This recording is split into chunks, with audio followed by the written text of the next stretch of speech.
chi gyd, gobeithio'ch bod chi wedi mwynhau eich hunan neithiwr. I agor heddiw mae Llefarydd Plaid Cymru ar addysg. A very good morning and welcome back to conference. It is my pleasure to introduce Plaid Cymru's Voice on Education. Please welcome, rhowch groeso cynnes iawn I Kevin Campbell.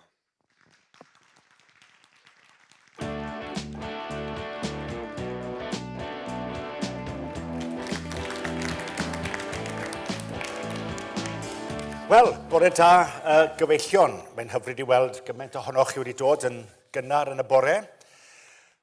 So early, and a splendid morning it is too in Llandudno. Now, if I were some sort of external examiner, I'd give an A star to each one of you who've attended today for coming here so promptly and so early, especially those of you who were in the conference dinner last night, but we'll say no more about that. Anyway, it's a pleasure to be here as Plaid Cymru spokesperson on education once more, in the midst of an absolutely critical time for the sector, from our schools to our colleges to our universities. Labour continues to fail the next generation and those who teach them. In 1966, one of the main literary figures of Wales said, and one of the pillars of the party on universities, D.J. Williams, he said, "We own the University of Wales. Our fathers dreamt of it and gave it as a gift to its people. It was their pennies that built it. Those people who've never understood the meaning of our nation have no right to dismantle it according to their whims, nor to interfere with any one of those institutions under its name. So we will not cease day or night until the fate of our nation is in the hands of our own parliament and government, of our own hands, safe on the land of Wales itself." Yeah, D.J. Williams who said that. So how then, nearly 6 decades later, and more than a quarter of a century since establishing a Welsh government, in our own hands, we've reached a situation where the government is allowing its higher education establishments to wither. So instead of standing up for them and standing our corner, the Higher Education, Further Education Cabinet Secretary has just ignored her responsibility for the sector and has waved the white flag in the face of hundreds of redundancies and courses cut. Plaid Cymru and the higher education sector more broadly regarding the financial sustainability of our universities, the dominoes have sadly begun to fall. Prifysgol Drindod Dewi Sant, Trinity College, Carmarthen, threatening to close the oldest campus in Wales. Prifysgol Aberystwyth effectively using a credit card to cover their financial problems. University of South Wales, 90 jobs at risk, as well as several course closures. Prifysgol Bangor, 200 jobs at risk. Cardiff University, 400 jobs at risk, and courses of vital national significance facing the chopping block. It beggars belief that the Welsh Government have let the situation get to this stage. Last year, around 2,500 jobs were lost as the flames went out for the very last time at Tata in Port Talbot. Now, with 1,000 jobs already cut from the higher education sector in recent years, with more potentially on the way, we could end up seeing a similar number of jobs at risk at our universities. It didn't have to end that, but and it certainly doesn't have to end this way now with our universities. For Plaid Cymru, waving the white flag is simply not an option. The Welsh Government could and should do far more. But we also recognise that with a sector as crucial as this, which is facing such a complex set of challenges, we don't have the monopoly of ideas of what could be done to save our universities. That is why last month I wrote to the Minister calling for a cross-party, independent, wholesale review of our higher education sector.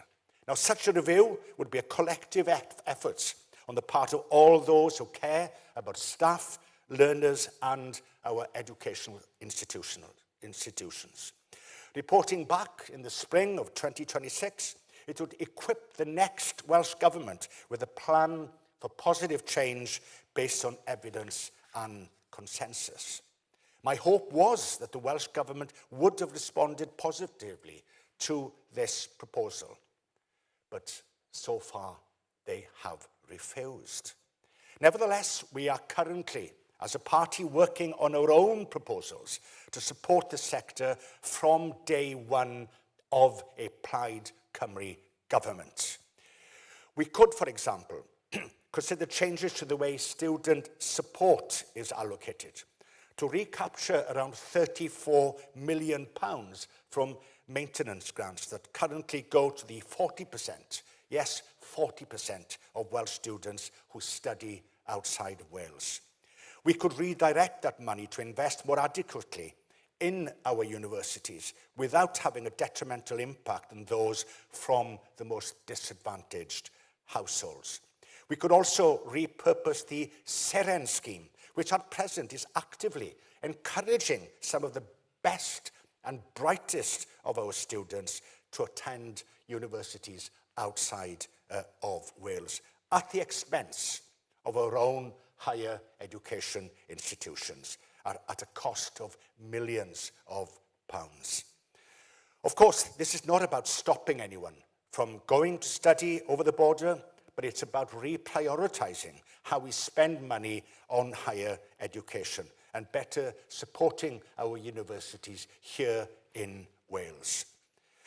Plaid Cymru won't give up on working to find the solutions needed to fix Labour's higher education failure. We must increase our participation rate in HE, and everyone, schools, colleges, and universities must play a part. We are the party of Wales, and education is in our DNA as a country. Even Owain Glyndwr, 600 years ago, recognised the value that universities could play in building a more prosperous and resilient Wales. Which is why universities are crucial to developing a skilled public sector workforce, in commissioning innovative research tailored to the needs of Wales, and creating tomorrow's entrepreneurs and business leaders. A future Plaid Cymru-led government would seek dialogue with our tertiary education sector to ensure it plays a leading role in achieving these goals.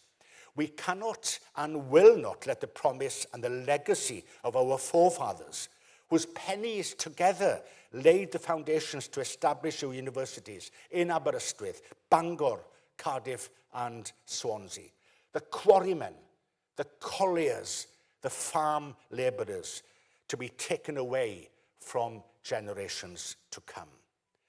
Of course, the foundations of a strong, thriving higher education sector lie in the quality of education provided in our schools.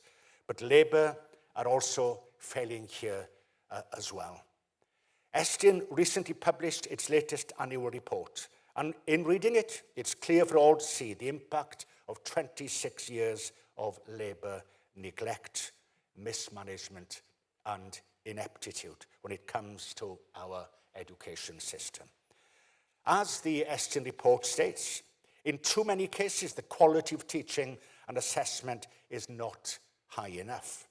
Another quote, there are notable gaps in how our providers plan for the development of learners' literacy, numeracy, and digital skills.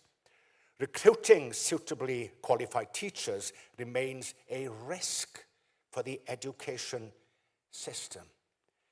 Estyn's conclusions are also borne out in Wales's international PISA results. We have, incredibly, the worst PISA results in our history, worse than any other UK nation. Results in science, down. Results in maths, down. And results in reading, also down.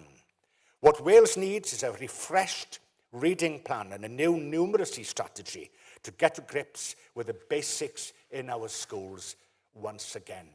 That is what Plaid Cymru must and will deliver. Gobeithio i ni hefyd ar hyn o bryd yn... We're also working at the moment very hard to ensure the Welsh Education Bill with the potential to transform who and how we teach Welsh in our schools as both a subject and medium. And even though it's the government's bill by now that's going through the Senedd, we continue to push them as firmly and as far as possible in order to ensure that the pupils of the future become confident Welsh speakers and contribute to that aim of creating 1 million Welsh speakers.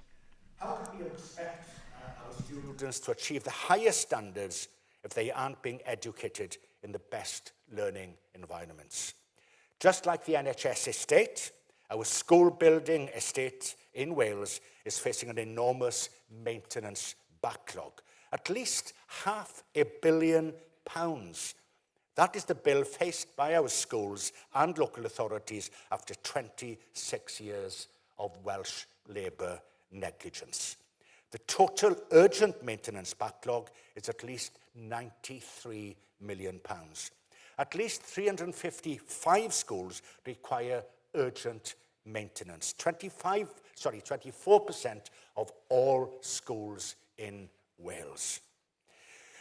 We need a full and detailed national survey of school buildings to get a clear picture of the state of the school estate in Wales and a plan in place to fix it. But it's just not about the physical state only of the 4 classroom walls through that impact our schools. It's everything else as well. Issues with behaviour and absenteeism continue to hold our schools back. A recent survey of school teachers in Wales found that over 75% of them had received verbal abuse from a pupil, whilst a quarter had been pushed or shoved by a pupil. Additionally, the latest statistics show that the average attendance rate in 2023-24 was 90.5%, almost 4 points down on the situation 5 years ago. For those in free school meals, the rate was 84.8%, a fall of over 6 points in 5 years. At the current rate of improvement, it will take a decade to recover to pre-pandemic levels of attendance in our schools. This is completely unacceptable. With their futures at stake, the next generation, especially the most disadvantaged, simply cannot wait that long for the Welsh Government to resolve this. The burden of resolving these kinds of issues has too often, in too many cases, fallen on the teaching workforce. In our schools, and Plaid Cymru will recognise that this cannot continue. Teachers are teachers, and it's time they be given the opportunity to be able to focus on that once more. Whether it's tackling disruptive behaviour, high levels of absenteeism, improving ALN and mental health provision, providing wraparound support will enable teachers to reach their full potential, no matter what the challenges they face. That is why we want to build on the Welsh Government's current community school model, which, whilst has good intentions, doesn't go far enough.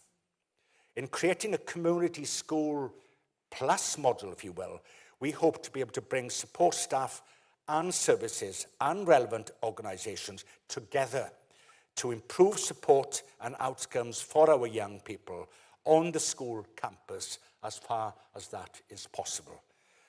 We will also ensure that all learners have the right learning pathway available to them, so that no matter the journey, the destination of reaching their potential is the same.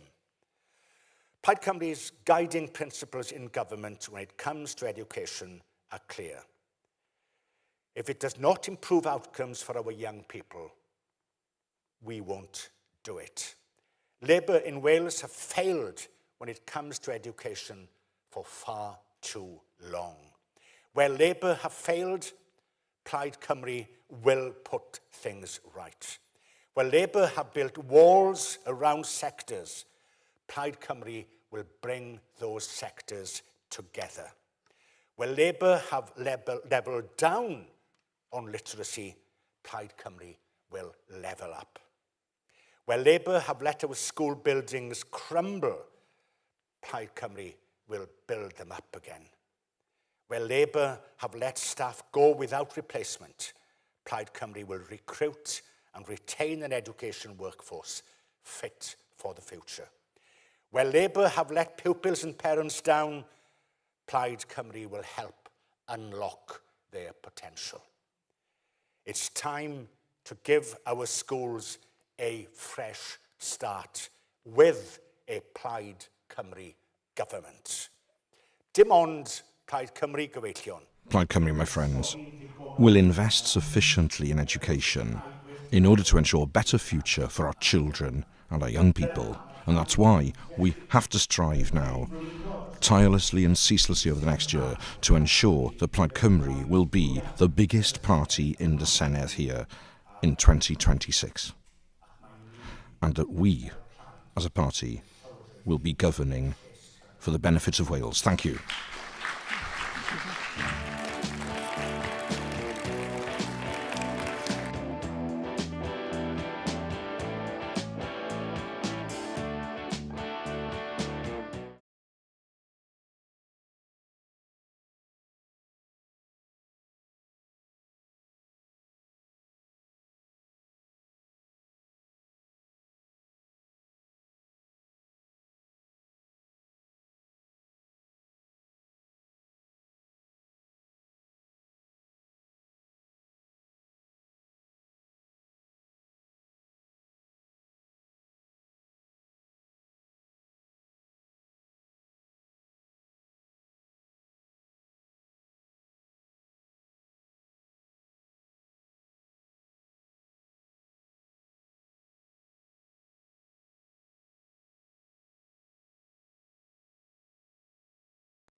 panel for this morning's first discussion, What Will It Take to End the Housing Crisis, sponsored by the Bevan Foundation.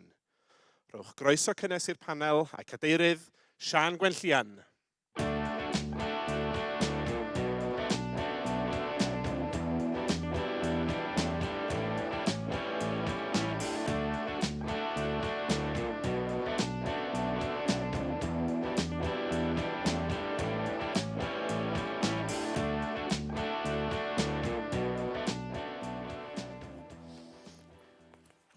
Bore da, gynhadledd.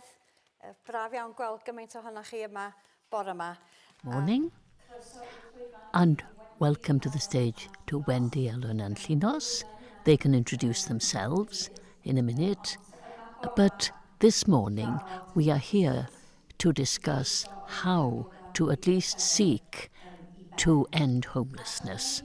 And while we're sitting here and might have walked through the lovely morning sunshine, there are major problems in this county which perhaps are hidden to most of us.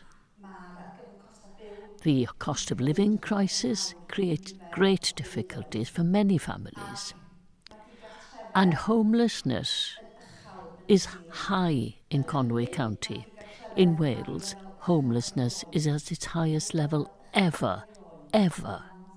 It's difficult to believe.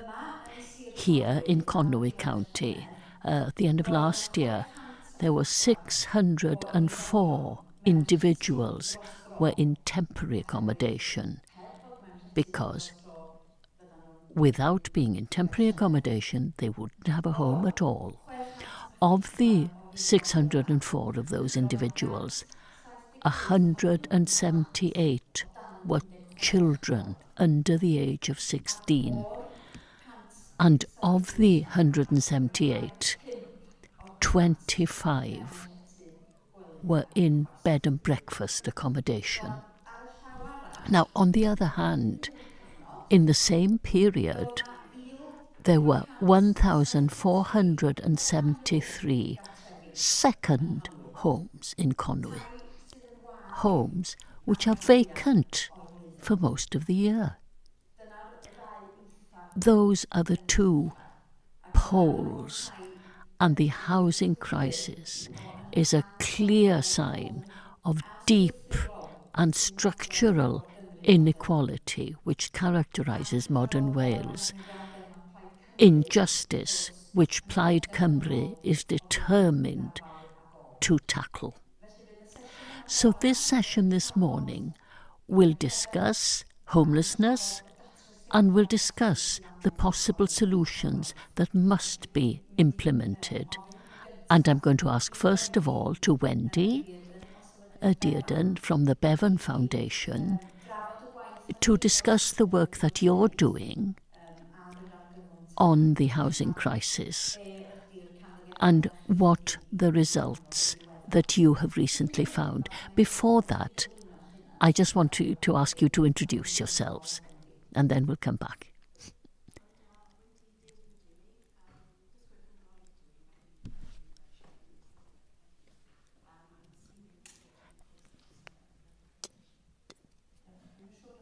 I don't think the mic's working. Okay. Good morning. I work for Shelter Cymru, and we're working on the policies in the private rented sector. And I'm Llynos Medi, MP for Ynys Môn, and former leader of the Plaid Cymru on Ynys Môn Council. Right. Okay, so I think we've fixed the technical problems. The Bevan Foundation, of course, is doing tremendously important work in housing generally, but homelessness more particularly. Please mention the work that you've been doing recently on this. Is a great way of kind of just quelling the nerves when you're on stage, isn't it? I've been at the Bevan Foundation for 12 months now, doing a lot more work in the housing sphere. You've seen that there have been previous housing reports from us. We do lots of work around poverty, inequality, and it's really nice to kind of frame our housing crisis in that way as well. So one stat to throw at you that from some research we did last year is that 1 in 10 people in Wales are likely to need to move in the next 6 months due to affordability, repair issues, or facing evictions, being asked to leave by the private sector landlord. And one thing I wanted to say is our housing crisis is kind of hitting every corner of our housing market. Every tenure, from owner-occupiers seeing huge increases in their mortgage payments on a monthly basis, to private sector rents going up. You'll see our previous work has been around local housing allowance and the shortfall between the benefits that you can get towards helping you when you're renting privately and private sector rents. Those reports were actually done before rents started to soar even further. We heard yesterday from Shelter Cymru in one of the sessions we did about rents going from £850 a month to well over £1,000 overnight. And how do you plan for that when actually everything else around you, food, petrol, everything is just increasing? What we're doing more work on now is actually the shortage of social homes in the system as well. If we talk about the wonderful right to buy, and I don't want to get political in this sphere at all, but we've looked at what our social housing stock looked like in 1981 before the right to buy kicked in. And at that point, there were 33 social homes for every 100 households in Wales. So about a third of the population will be living in a social home. Now that figure across Wales is 18 for every 100 households. And figures are much, much smaller. In local authority areas such as Conwy and also Ceredigion, we have very big regional differences in the number of social homes we have available. The main message I wanted to say is that actually homelessness used to be over there. It used to be something we talked about that people over there were experiencing. It is becoming closer and closer. A colleague of mine talks about how her son in high school, his best friends are living in temporary accommodation. It's our cousins, it's our hairdressers, it's even our people working in homelessness services who might be affected. There are people having to contact the local authority for assistance who've never needed that before because they haven't got that power in the housing market to go and find their own home because of the affordability issues and the lack of suitable accommodation. I think that's it for now. I'm not going to talk about temporary accommodation because I think I'll be stealing Ellen's thunder.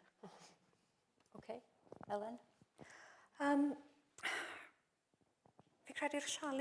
I think the major challenge we have at present is the number of people facing homelessness. I started my career years ago in housing in Tai Cantref after being in Cardiff, but I never imagined 20 years ago that we'd be facing the situation we're facing now. And the people I worked with never imagined that this sort of situation. We have 11,000 people living in temporary accommodation. That includes 3,000 children. Somebody said yesterday, a Debenham crisis mentioned, and that's enough to fill the city. And we're throwing these figures around, but every one of those figures is a person, an individual. 3,000 children. My child went up to secondary school, and there are about 500 children in the school. That is like every single pupil in that school being homeless or living in temporary accommodation 6 times over. 11,000. I try to imagine what does that look like? And I prayed around in my phone, how many people live here and so on. According to these statistics, 11,000 is more than the whole population of Lampeter, Cardigan, Llandysul, Aberaeron, and I come from Ceredigion, so you know that's why I make the comparison. Take Aberystwyth, all the counties, town, there are more people in Wales living in temporary accommodation now than all the people living in those towns. I mean, that is really shocking. And that's been going on for a long time. Back in September 2019, 2,300 people were living in temporary accommodation. So in over 5 years, we've seen those numbers, 200, from 200. The problem of homelessness goes much deeper than those living in temporary accommodation. There are thousands of people across Wales desperate for a home that they can afford. Also, there are people who are homeless and we don't know about them. The figures aren't there. And who are sofa surfing, perhaps. I mean, they might stay with friends, but they're not in the statistics. We're not quite sure how many people are genuinely homeless. We can see the headline figures, but not the hidden ones. The demand for the Shelter Cymru services is increasing. In the last year, we helped over 21,000 people through advice and help services, and that included 6,000 children. These figures, they are vile, they frighten me. And just as I said, they're all a person. I'd like to concentrate this discussion rather than on the services we provide, but on the people we help and the sort of experiences they have.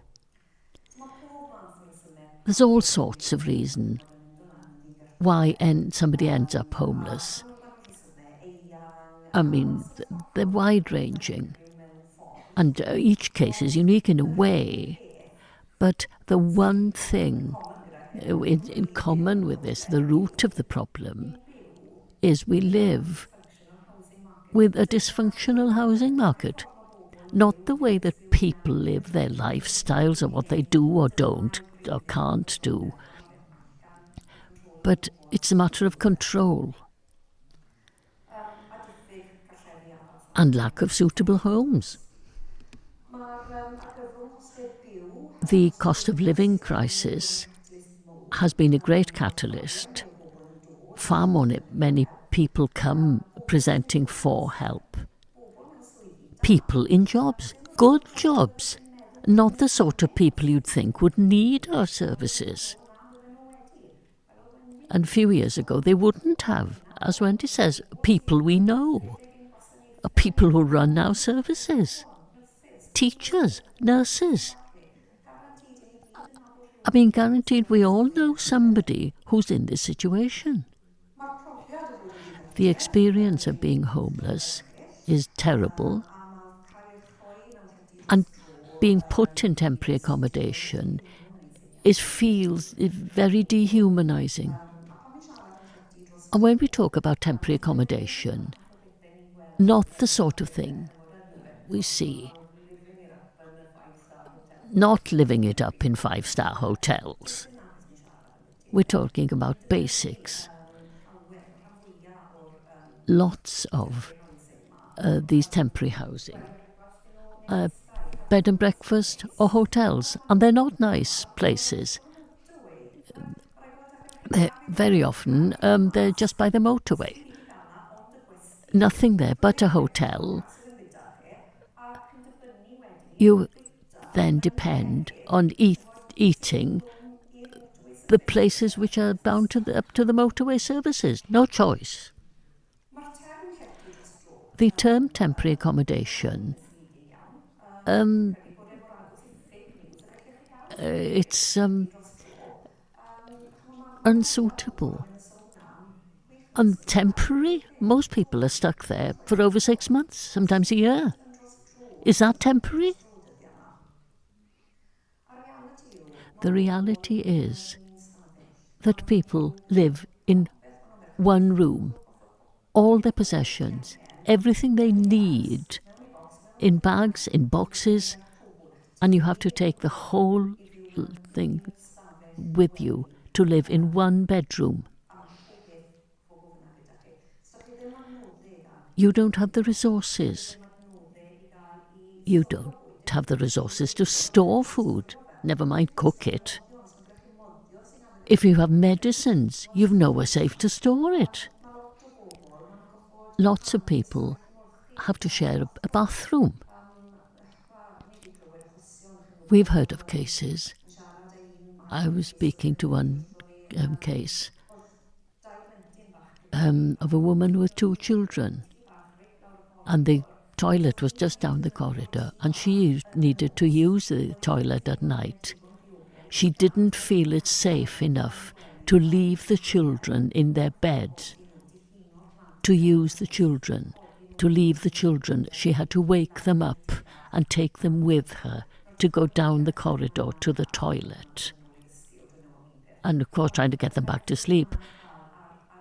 But the effect that has on their health and their ability to do their schoolwork the following day. How on earth are they able to do that?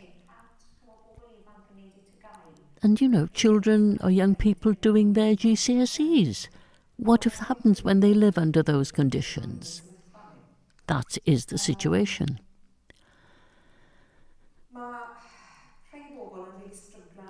Some people really struggle to stay in these places. I mean, there's a real mix of people can be in temporary accommodation. You have single people, you have families, and it just doesn't work.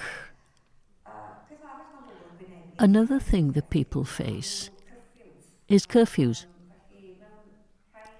So in some places, people have to be in their accommodation by sort of 7 at night, perhaps. And if they leave, they lose the right to that accommodation because they breach the conditions. And that doesn't suit a lot of people. People might work shifts, and they have lost their accommodation because they have to be back by, say, 9 o'clock. But if their shifts go over that, what do? The landlord served notice. And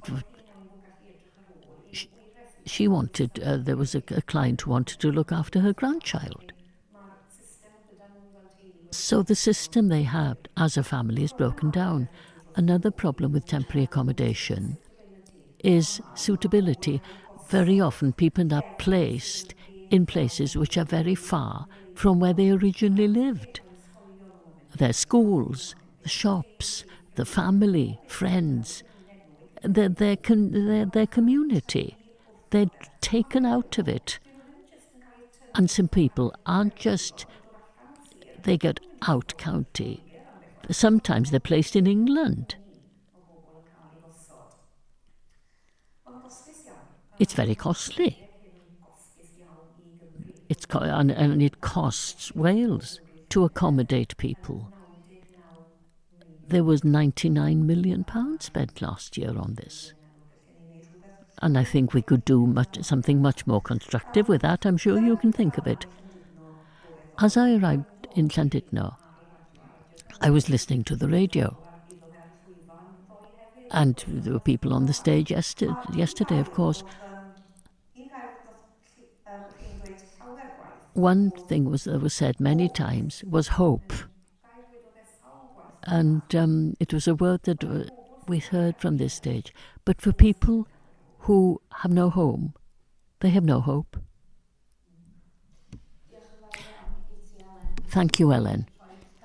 You've given a very clear and stark picture, heartbreaking really, as to why it's important that we spend time imagining the sort of situation that many of our compatriots live in and what they have to suffer.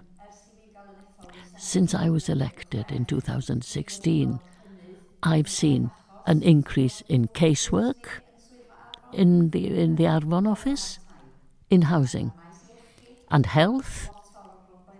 Lots of problems. But the housing problems have increased also in the 10 years that I have been a Senedd member. Matters around people about to lose their homes, or the rent has just shot up, as you mentioned, or because of change in family circumstances. The problems of people are just stuck on a waiting list for a home, a social home, for years, literally years, and unable to have a home. These problems are increasing, and I feel that we do not, as a society, devote enough attention to this. And I am determined that Plaid Cymru will tackle this, because it is a crisis in our communities. Llinos, to turn to you, and a new MP, I'm sure your inbox is filling quite rapidly with this sort of problems. Have you seen a change? Yes. It became more apparent during COVID, because at last people realised that they didn't want people on the street. And that meant that they looked differently at the sort of accommodation and help they could provide. Emergency housing is much better than being in a sleeping bag on the street. It started there. Then we saw the change in the pressures on landlords, basically to do what they should. But what nobody considered was that the financial crisis would hit at the same time. So landlords, where pressures were put on them, their properties also declined because they just couldn't afford to keep them up or keep up mortgage payments. So a number of factors came together. I sit here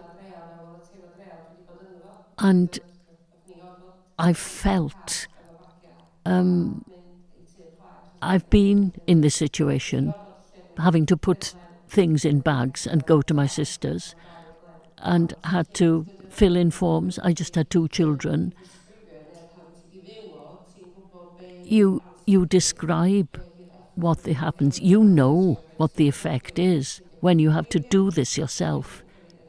I don't have an address. What is my address? There are so many aspects to this. So discussing this challenge, we need to know where we're going as a society. And also, societies must be willing to accept homes in their communities. We have plans going in. And because the people who have a home, they don't want more homes near where they live, because it interrupts their view. And sometimes we say, oh, well, people don't live in this area, they're not from this area. Well, we've often moved from one area to the other. We must be more mature about this. And another challenge is planning policy. The period to develop, making housing assessments, being qualified even for a one-room flat by the time it's built. The housing needs might have changed. You might need somewhere for 4 rather than 2. So planning policies, the period stretch so far, but ensuring that the solutions is difficult. There's no one solution. Social housing is difficult. But I'm so pleased that the leader of the council now is using the housing premium to free up vacant properties. So Cyngor Môn has a policy of doing this. We discussed with individuals what they could get, what they could afford, the part ownership. Also as intermediate rents. Not everyone wants to rent. Not everyone wants to buy. Not everyone wants to be in social housing. It's not an easy problem to solve, but we must look at the various needs and requirements.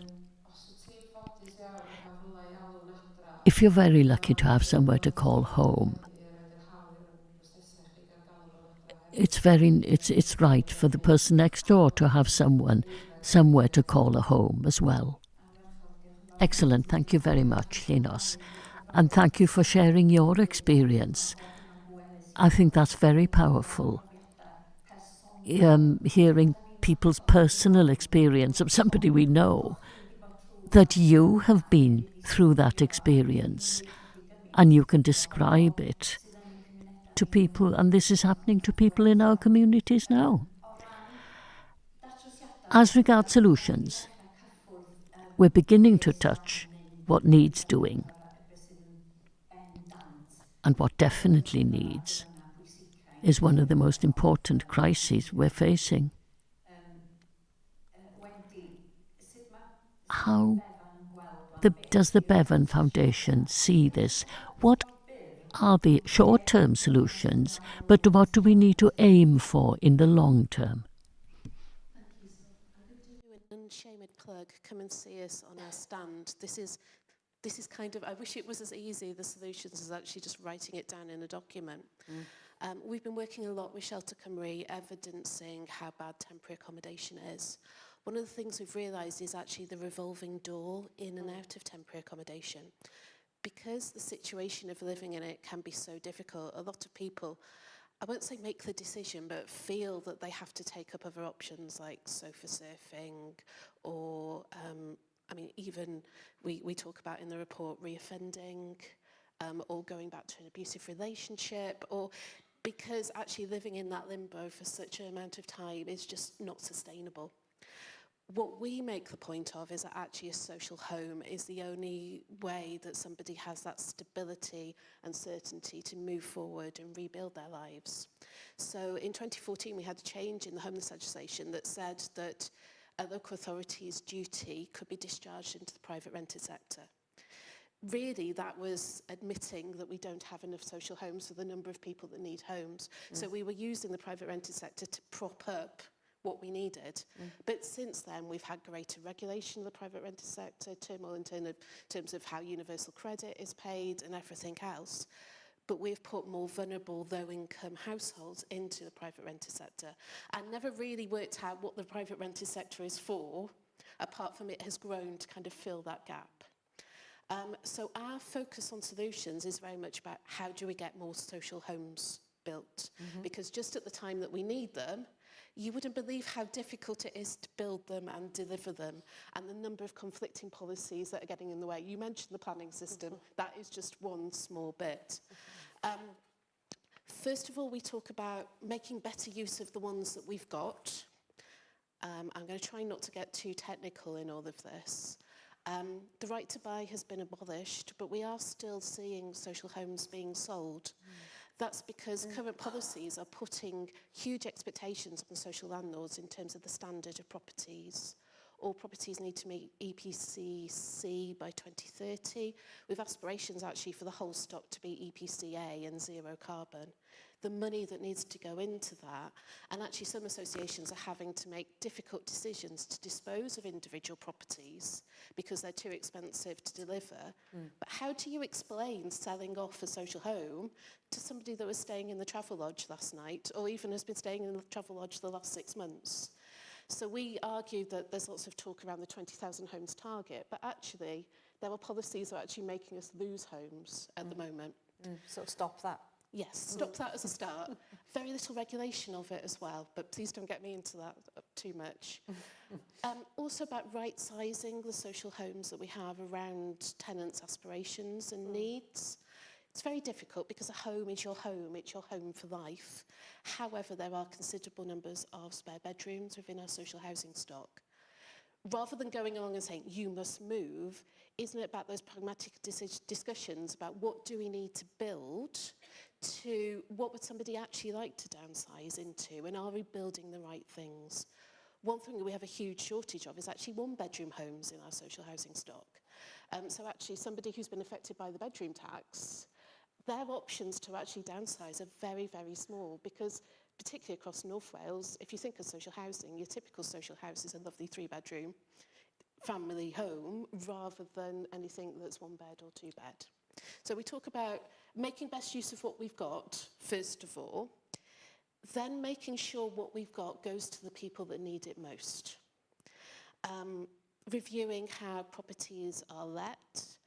It came up, we've got some new homelessness legislation coming, and there was a session yesterday that Cymorth and Crisis ran. We see quite considerable inconsistencies across social landlords in the number of applicants they rehouse who have been through the homelessness route. So just looking at having that consistency going through in terms of what social landlords can do to help move out of temporary accommodation. As well, as I said, about filling in those supply gaps. So we know we haven't got enough 1-beds. We have considerable delays in rehousing larger families. Across Wales, we've only got 5,000 social homes that are 4-bedroom or more.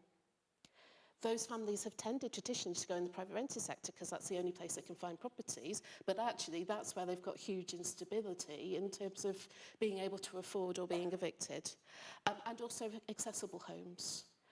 We find that people who need additional adaptations or wheelchair accessible properties unfortunately tend to be staying in temporary accommodation longer because of the shortage of suitable homes for them to move on to. That's kind of the people stuff. One thing we talk about is national action. So if we think about the heyday of council house building, and we're not talking council house building now, we're talking social landlords because we have our housing associations in the mix as well. But in the heyday of council house building, the scale and the pace of everything, we're just not seeing that. And there's so many things getting in the way in terms of land supply, the planning system, not having enough construction workers, the cost of materials. And we kind of make the argument that national action to be doing that more at scale would help to break down barriers as well as bringing savings into the system.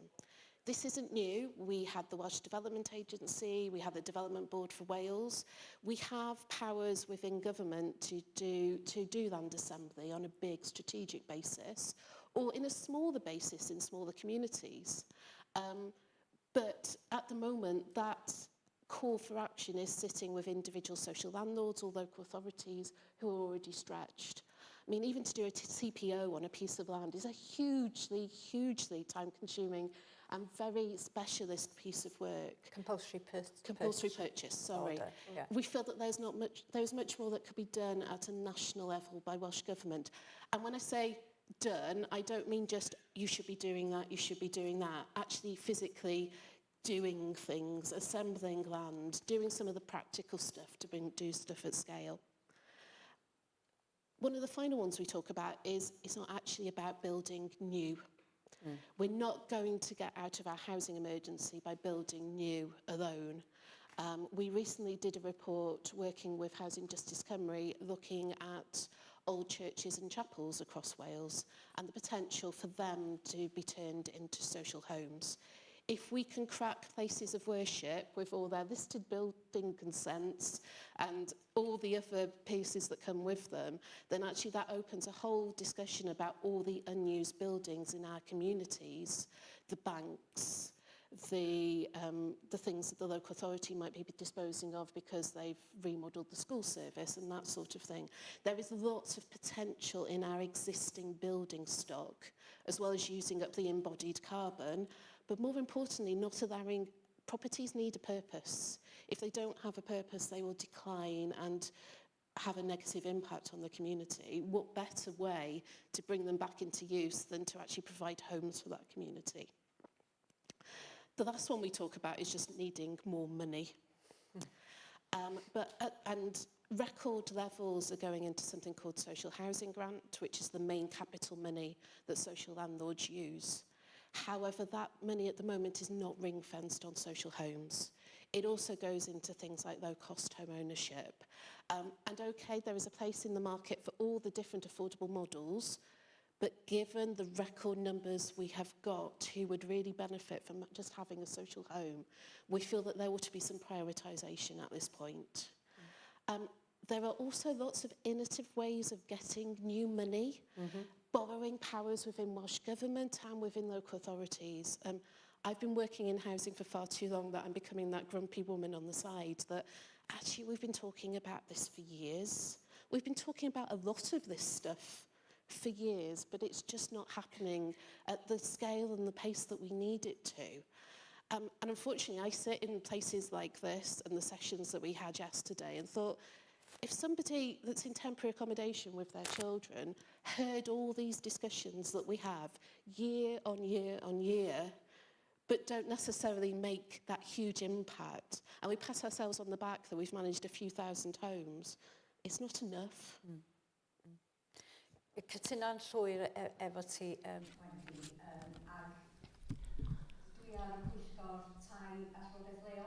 And I'm on the Housing and Local Government Committee in the Senedd, and we've been looking at the problems and barriers in order to provide more social housing, increasing the supply. And some of the challenges are the exact things that you've been noting and that the Senedd Committee has noted. The report is going to Welsh Government. They accept most of the recommendations. But accepting them is one thing. The will isn't there. That's the problem. To really do something about the problem and to drive the change we want. And I agree, the focus needs to be on building more social housing. Part of that also, I think it's important to think about the stigma that is associated with social renting and get rid of it. Because that stigma doesn't exist in European countries. Renting is the inappropriate way of getting a home. So we really have to think about that. And the point that you mentioned, Linos, communities' attitudes towards social housing. The way I think that we can get a better understanding in the community is that the community be included from the very beginning in the process of identifying the needs for that community. I mean, that might happen, but perhaps it doesn't happen on a local enough level. And then that the community also understands that there is a need and can say what land or old chapel or church would be suitable for local housing. And then at least you begin to get a better understanding. I'm not saying we're still going to have people objecting to a housing development. What about being honest? Because of snobbery. a lot of snobbery is involved with this, about social housing. And we as a party must lead, and we must convince people that we want to see everyone living fulfilled lives. And the problems that we've identified need to be overcome. I'm the spokesperson on housing and planning. We're in the process of developing our policies for the 2026 manifesto. We've published 2 reports already, and they're available online. If you just Google Siân Gwenllian and publications, there's one report, the first one, stating that Plaid Cymru would be in favour of giving the right to a home as part of the Government of Wales Act. What's more basic than that? That report also looks at fair renting in the private sector, and also it looks at affordability problems.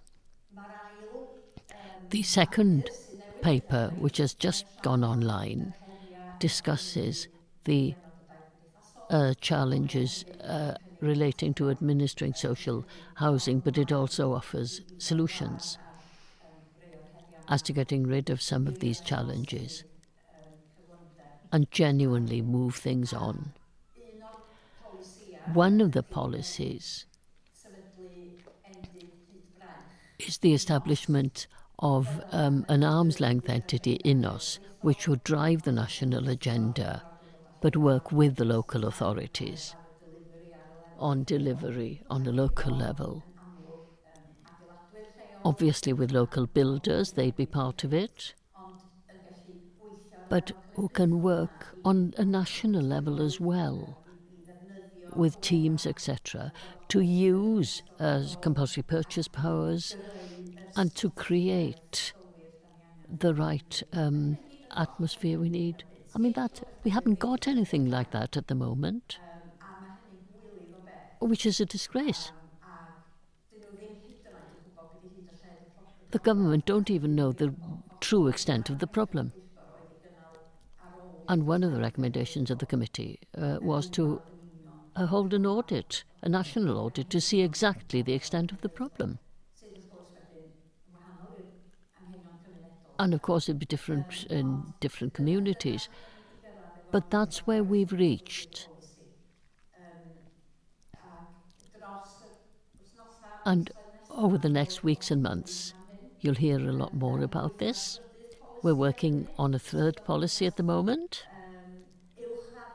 upgrading the existing housing stock. Not just social housing stock, but making all our homes more comfortable and secure, so that we help people in the housing crisis. So there's a third piece of work in the pipeline. But I hope this morning that we can fly a quick word just to conclude, perhaps, Linos? And then we've finished the session, I think. I think this is a problem for us all.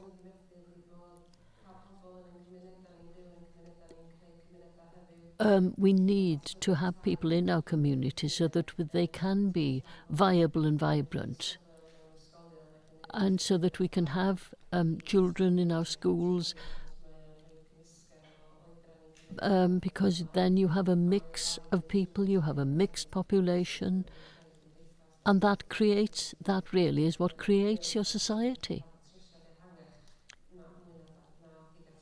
It's a much wider problem than homelessness.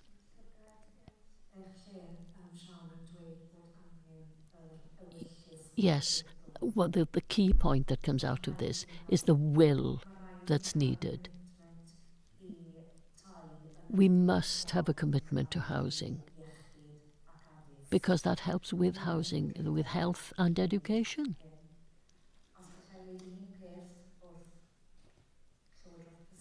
But if we get one thing from the government in housing policy, it's go for it or go home. Go big. Because far too many of our people in Pobl Ni, Our people. have nowhere to call home. How meant to follow that one, to be honest. Big. I think it's following on from what Ellen said, it's not forgetting the people stories in all of this. So often we get hung up with the policies and the politics and the numbers, and actually it's the lived experience stuff. It's the really focusing on what we're trying to achieve here. I'm excited, but not excited at the same time. My next piece of research is looking at the impact of temporary accommodation on children and their families. And for me, that's a piece of housing research which isn't actually about housing. It's the impact on housing and everything else. And when you hear about there's an organisation called Play Wales, which is all about getting children to be outdoors more, do more play in their lives. They've had to put special packs together, or felt that they needed to put special packs together for families in temporary accommodation. Packs that can be packed up quickly and easily, that aren't going to cause a lot of mess. We shouldn't even be needing to think about that.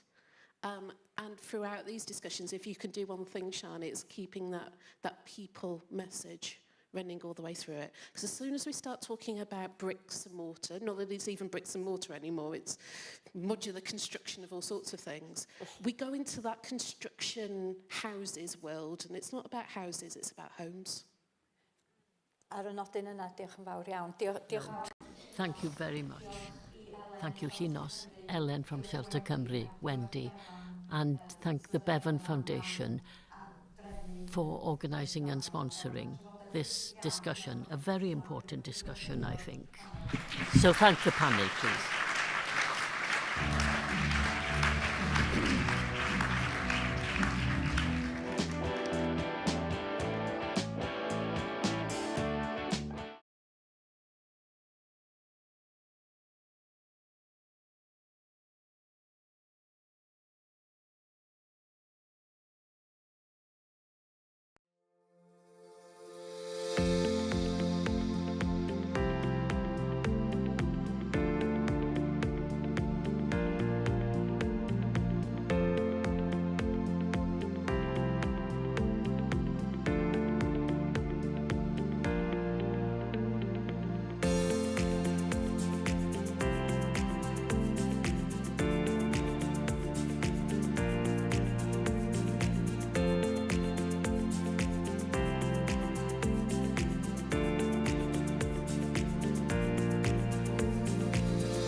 Diolch yn fawr i'r panel ac i sefydliad Befan am ei nawdd. Nesa ar lwyfan y gynhadledd, cawn groesawu llefarydd Plaid Cymru ar Lywodraeth Leol a Thrafnidiaeth. Next on stage, Plaid Cymru's spokesperson for local government and transportation. Please give a very warm welcome. Rhowch groeso cynnes i Peredur Owen Griffiths.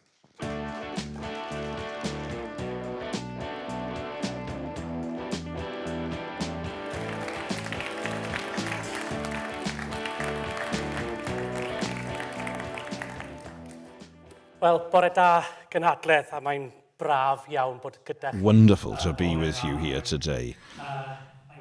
It's brilliant to see so many of you here, having got out of your beds after a first day of conference. It's really good to see you. And as some of you may know, I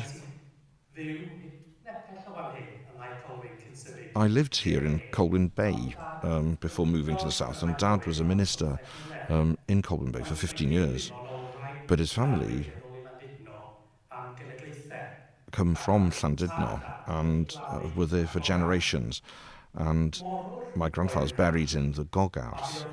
Harry was a sailor and died while my grandmother was expecting my father. And I think of her as a 20-year-old woman, pregnant and already a widow. And one considers how difficult it must have been for her at the beginning of the 50s. Even though it's not an uncommon story. Life was difficult, but it's a tragedy that too many people in Wales today don't have to imagine what it's like. We heard from Rhyn yesterday that poverty is on the rise and child poverty is at its worst in the UK. And it's a scandal that the Labour government in Wales has failed over 25 years to tackle this crisis. How many of you watch Call the Midwife? I have to admit, I'm a bit of a fan. And it was a real honour to see the former chair of Blaenau Gwent acting recently, Ben Owen Jones, in the show. He was the one in the iron lung, by the way. And for those of you who watch it regularly, you know that the history of a change in the NHS over the decades is shown in this series, and things were difficult. If you roll on 70 years to today, and even though the technology's moved on, the inequality which is destroying our nation is still very evident and is still on people's minds. I've met with people on the doorsteps of South East Wales, from Newport to Blackwood, from Caerphilly to Caerleon, and it's the same story. People had great hope in the last general election. This thing about partnership in power was meant to change things. The Tories had been thrown out entirely. Things were meant to be on the up. Promises were made in light of 14 years of austerity, of underspend. All that was coming to an end. But no. The whole thing was an illusion. Smoke and mirrors. Real smoke and mirrors. The minute they got into power, the U-turns began. It started the moment they could see the winning line getting closer. Their promises got smaller and their excuses piled up. Even the mirage of ambition for Wales disappeared into thin air. Nowhere is this more stark than the Great Welsh Train Robbery, HS2. That so-called England and Wales project that has not an inch of track in Wales. Labour used to agree with us that Wales deserved funding for HS2. They used to demand £4 billion when the Tories were in government. At one point, the Transport Secretary even suggested it was £5 billion. But now, when they actually are able to do something about it, imagine our surprise when the Secretary of State for Wales tried to pretend HS2 didn't even exist. The Tory tradition of appointing a Secretary of State for Wales who represents Westminster in Wales rather than Wales in Westminster is alive and well. For the Treasury to claim that a railway line between London and Birmingham benefits Wales as well as England is both an insult and an injustice, particularly when experts have actually found that HS2 will have a negative impact on the Welsh economy. Meanwhile, its construction will cause delays for those using trains in Wales. So I asked them. I was at an interparliamentary Finance Committee meeting this week with the Chief Secretary of the Treasury for 15 minutes. In my capacity as the Senedd Finance Committee Chair, he gave me some excuses, but no real acknowledgement of the millions or even billions that we're owed. All we get is excuse upon excuse. And to quote Barack Obama, excuses are the tools of the incompetent to build a bridge to nowhere. But Conference, Plaid Cymru do things differently. We want to build bridges to a better, more prosperous Wales. I want you to imagine for a moment what we could do with £4 billion to spend on our transport network. We could create a Wales that is connected, north to south, east to west. We can ensure that bus franchising is a success and ensure that the most dominant mode of public transport, bus travel, is invested in properly. Currently, for every £5 spent on trains in Wales, only £2 is spent in buses. That needs addressing. We could electrify the North Wales main line, a promise broken by the UK government. We could expand the metro plans across Wales. With fair funding for Wales, we wouldn't have to just dare to dream. We could make connectivity a reality. This is why we need a strong Welsh government led by Plaid Cymru to call out the hypocrisy, to demand the end to the HS2 injustice, and who understands the need for Wales' focused plan for our transport network. But national change must be matched by local action. While we've got our eye on the Senedd elections for 2026, let's not forget that we have our local elections in 2027. Because Wales needs our hard-working and dedicated councillors, and I know how difficult it's been. I know how your hard work is recognised, but not just by me, but I'm sure by everyone in this room and beyond. You are the front line of our party. The dedication to your community, the hard work you carry out, and the impression you create is crucial for our success, and all under very difficult circumstances.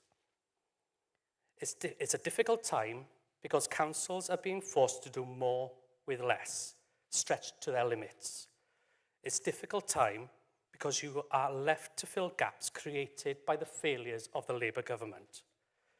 It's a difficult time because you are battling to balance the books while demand for vital services soars. Labour promised an end to austerity, but that promise has been exposed as a lie. Labour's claim that they are not raising taxes on working people is ringing hollow, when the reality is that Labour are hitting people in the pocket. Be in no doubt that the council tax increases are a direct result of austerity devised by the Tories and continued by Labour, which again left councils having to do more with less. They want us to believe that the most recent budget is perfect, that they've done an amazing job, that they want a pat on the back. But it simply doesn't meet the need. Until a government in Westminster or Cardiff, or in their case both, ensures that local services are properly funded, then local councils across Wales are going to have to levy one of the most inequitable taxes there is, council tax. Labour's national insurance contributions increases will have a devastating impact on our councils in Wales without the money being replaced like it is in England due to Barnetisation. UK government's still hasn't confirmed how much they will be offering to Welsh councils, leaving our local authorities in the dark. We will fight for fair funding. We will fight for fair funding for Wales, and we'll fight for fair funding for our councils. We will review the funding formula for councils and make sure we build on the use of a funding floor as a possible mechanism for delivering this. The other aspect I want to finish after the next election is the reform of council tax and ultimately replacing it completely. We made great progress with the cooperation agreement. We should have been delivering on it this year with a long-awaited re-evaluation and change to council tax bans. But that was before the Vaughan Gething scandal and yet another Welsh Government U-turn. I have regular meetings with our group of council leaders and the Councillor Association. I hear what it's like on the ground in our councils across Wales. Ensuring the link between local government and the Senedd is a strong one has been a key priority for me. Strengthening the link between local government and the Senedd has been a key focus during my Senedd term and my role as the Plaid Cymru local government spokesperson. And it's been fantastic to see local authorities championing campaigns like devolving the Crown Estate. Equally inspiring is the success of the free school meals programme, now being rolled out across Wales. This policy, debated and developed in the Senedd for years, has been implemented by our local government with great impact. Would it have happened without the cooperation agreement? No. Labour previously voted against Plaid Cymru's support for free school meals. But thanks to this policy, we've probably done more to tackle child poverty in Wales than Labour has across successive governments. Even when we're not in power, we influence government policy. Because without Plaid Cymru, make no mistake, we would not have free meals in primary schools. Now, imagine what we could achieve if we were leading the next Welsh Government.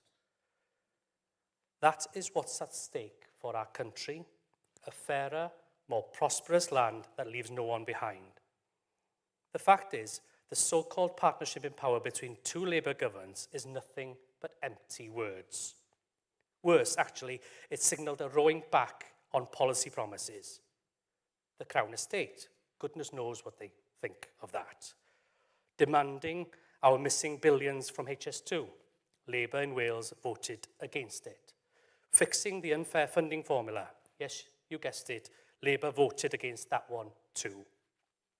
I firmly believe we have the foundations for people who have never considered voting for Plaid Cymru to come across to us. In the last few months, I've detected a notable disdain towards Labour Party in my regular street surgeries. This has been present in some of the strongest heartlands, like Newport and Rogerstone. When we were out knocking doors one afternoon, a woman in the Somerton area of Newport recently asked a member of my team in a very stern voice, "Are you Labour?" When they replied, "No, we're Plaid Cymru." Her expression and tone softened immediately, and she replied with a smile, "That's all right then." But is it any wonder? The removal of winter fuel allowance from so many pensioners and the backtracking on compensation for the 1950s born women who have suffered pension injustice have fueled much of this anger.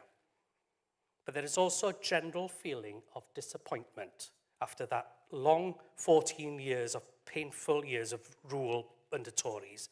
Our communities are being served up yet more Tory policies dressed up in a red rosette. Labour is hemorrhaging support. But at the same time, we have a Plaid Cymru team that has an ambitious vision and a real commitment to addressing our community's most pressing issues. Because it is vital that Plaid Cymru steps into the vacuum created by Labour. If we do not, a resurgent far-right is waiting in the wings. They may be led by the usual snake oil salesmen and grifters, but they are better organised and they're better funded than they have ever been before. in their many previous guises. We can beat them with hard work. We can beat them with door-to-door campaigning. We can beat them with positive solutions to the problems that our communities face. And we have those positive solutions. We know what needs to be done in health, social services, transport, housing, education, the economy, agriculture, and the environment. And I'm proud to be part of the team ready to take on that challenge.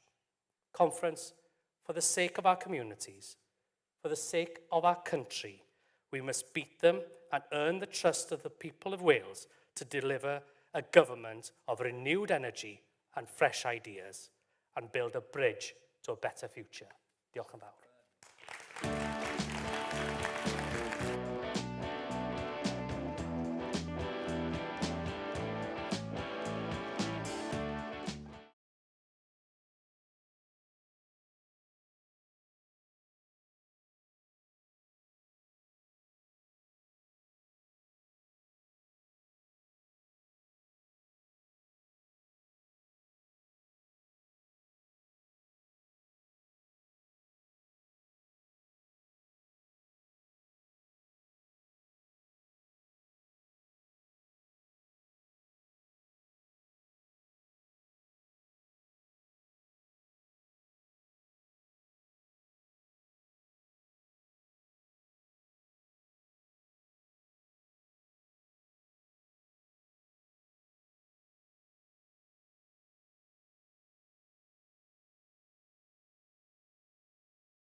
spokesperson on the economy to the stage, Luke Fletcher.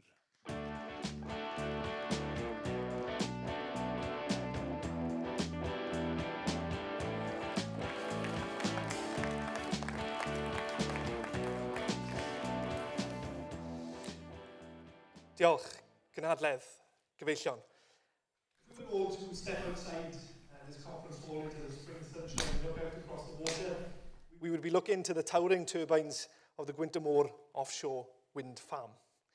There is perhaps no better symbol of both our economic and green energy potential, of how Wales is a world leader in accelerating renewable energy revolution. But it is also perfectly encapsulating where and how that potential is going unfulfilled when it comes to building an economy that works for Wales. The seabed at Gwyntamore is owned and leased by the Crown Estate, part of the £853 million of estate's asset value in Wales, and contributing to the more than £1 billion in annual revenue that goes to fill the coffers of the Treasury and line the pockets of the royal family. Gwyntamore produces enough clean energy a year to power 467,000 households. That's almost a third of all households in Wales. But despite the scale of clean energy being produced literally on their doorsteps, households in North Wales have some of the highest energy bills in the whole of the UK. Profits accrue to the international corporate giants who sell our own green energy back to us. And many of these, ironically, are state-owned elsewhere in Europe.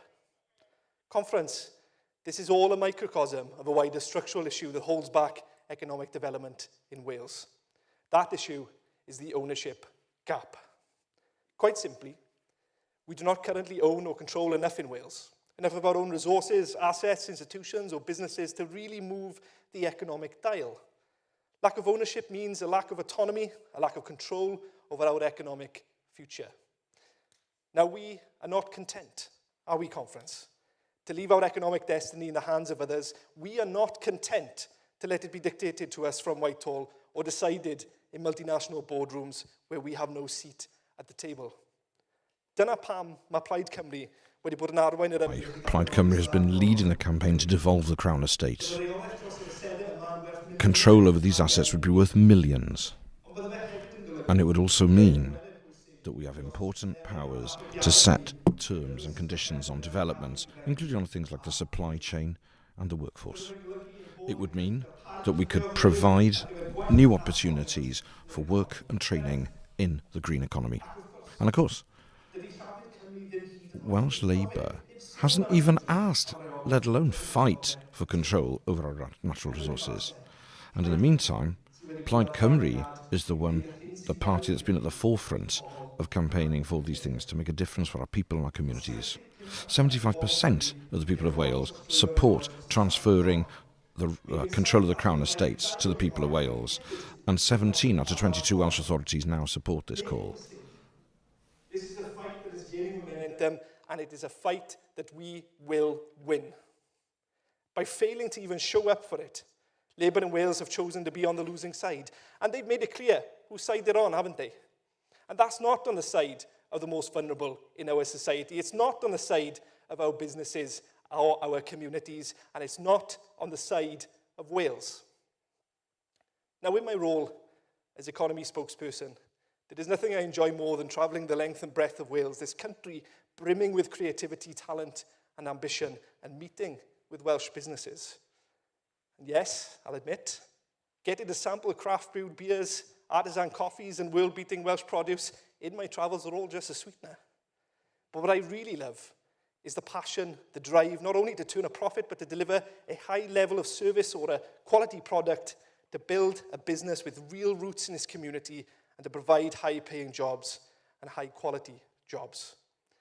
It is this combination of entrepreneurialism and social responsibility, this mix of business nous and sense of community that defines Welsh business.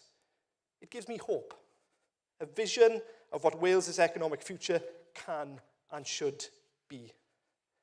But Conference, how often do I hear from Welsh businesses that they don't feel that the Labour Welsh Government is on their side?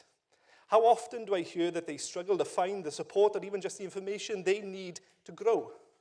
How often Do we see successful Welsh businesses bought and dismantled, their capital, social, human and economic, lost to regional economies and exported across the border?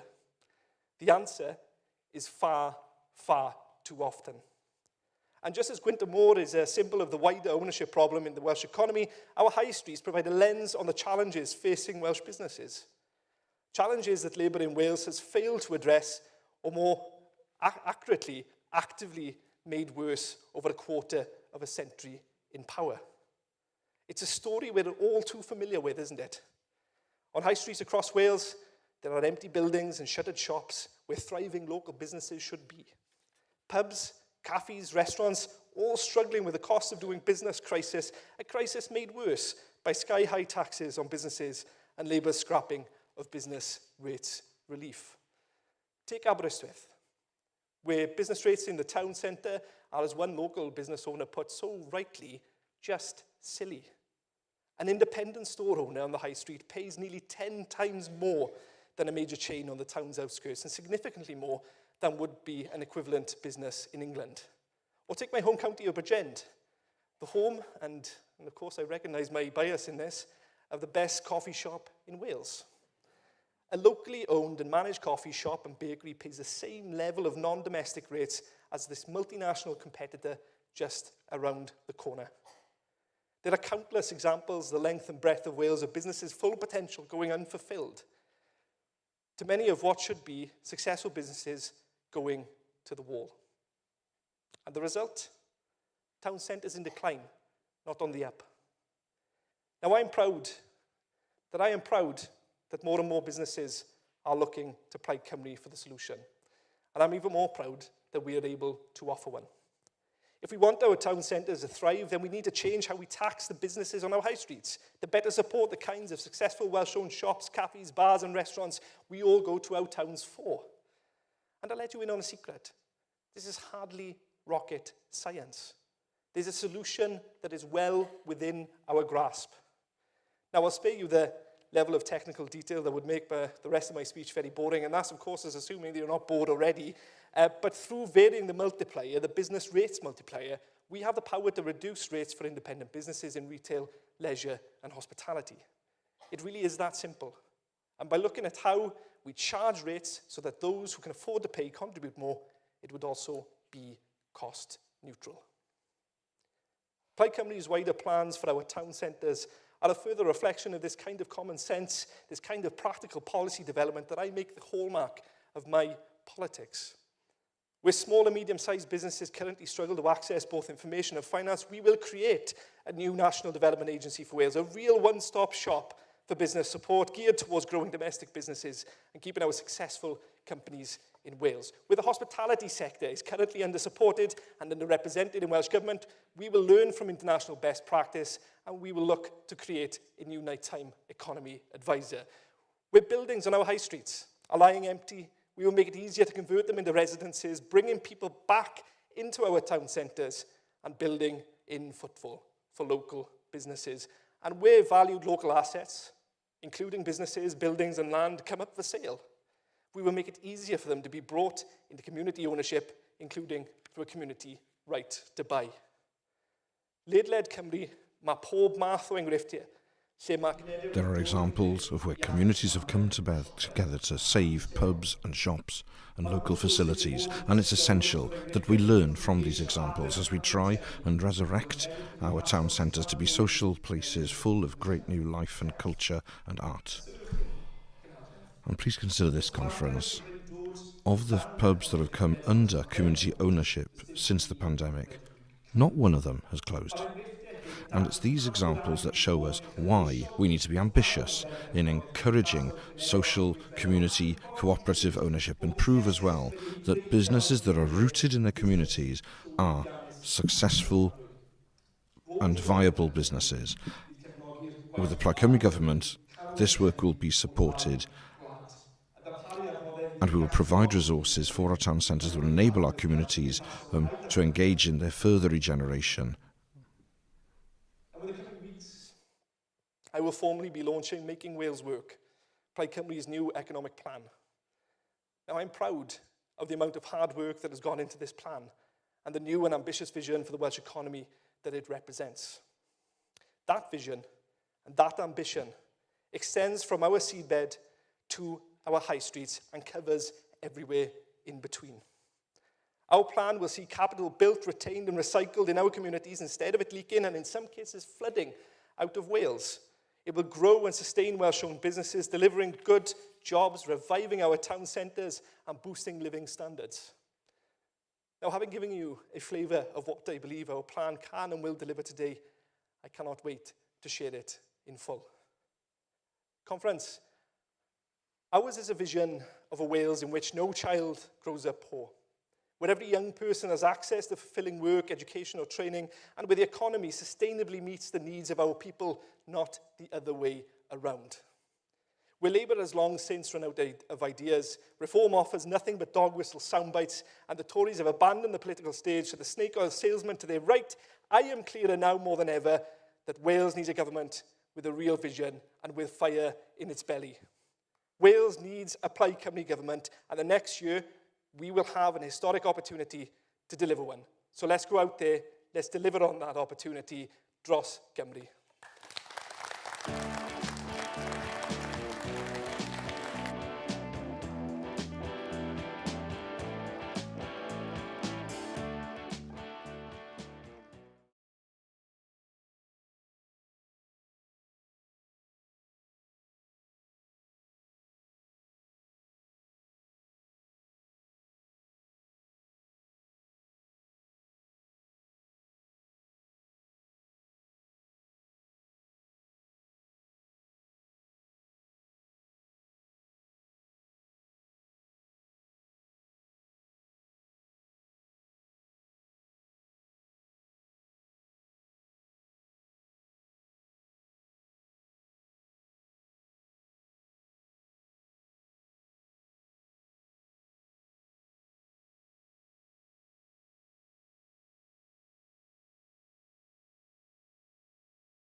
Gyfeillion, mae'r sefyllfa wleidyddol fyd eang yn gynyddol ansefydlog, heriau ddemocratiaeth ar gynnydd a threfn etholiadol newydd i Gymru ar y gorwel.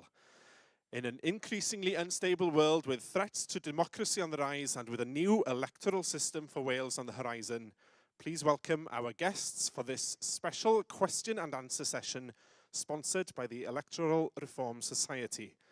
Rhowch groeso i Jess Blair ac arweinydd Plaid Cymru, Rhun ap Iorwerth.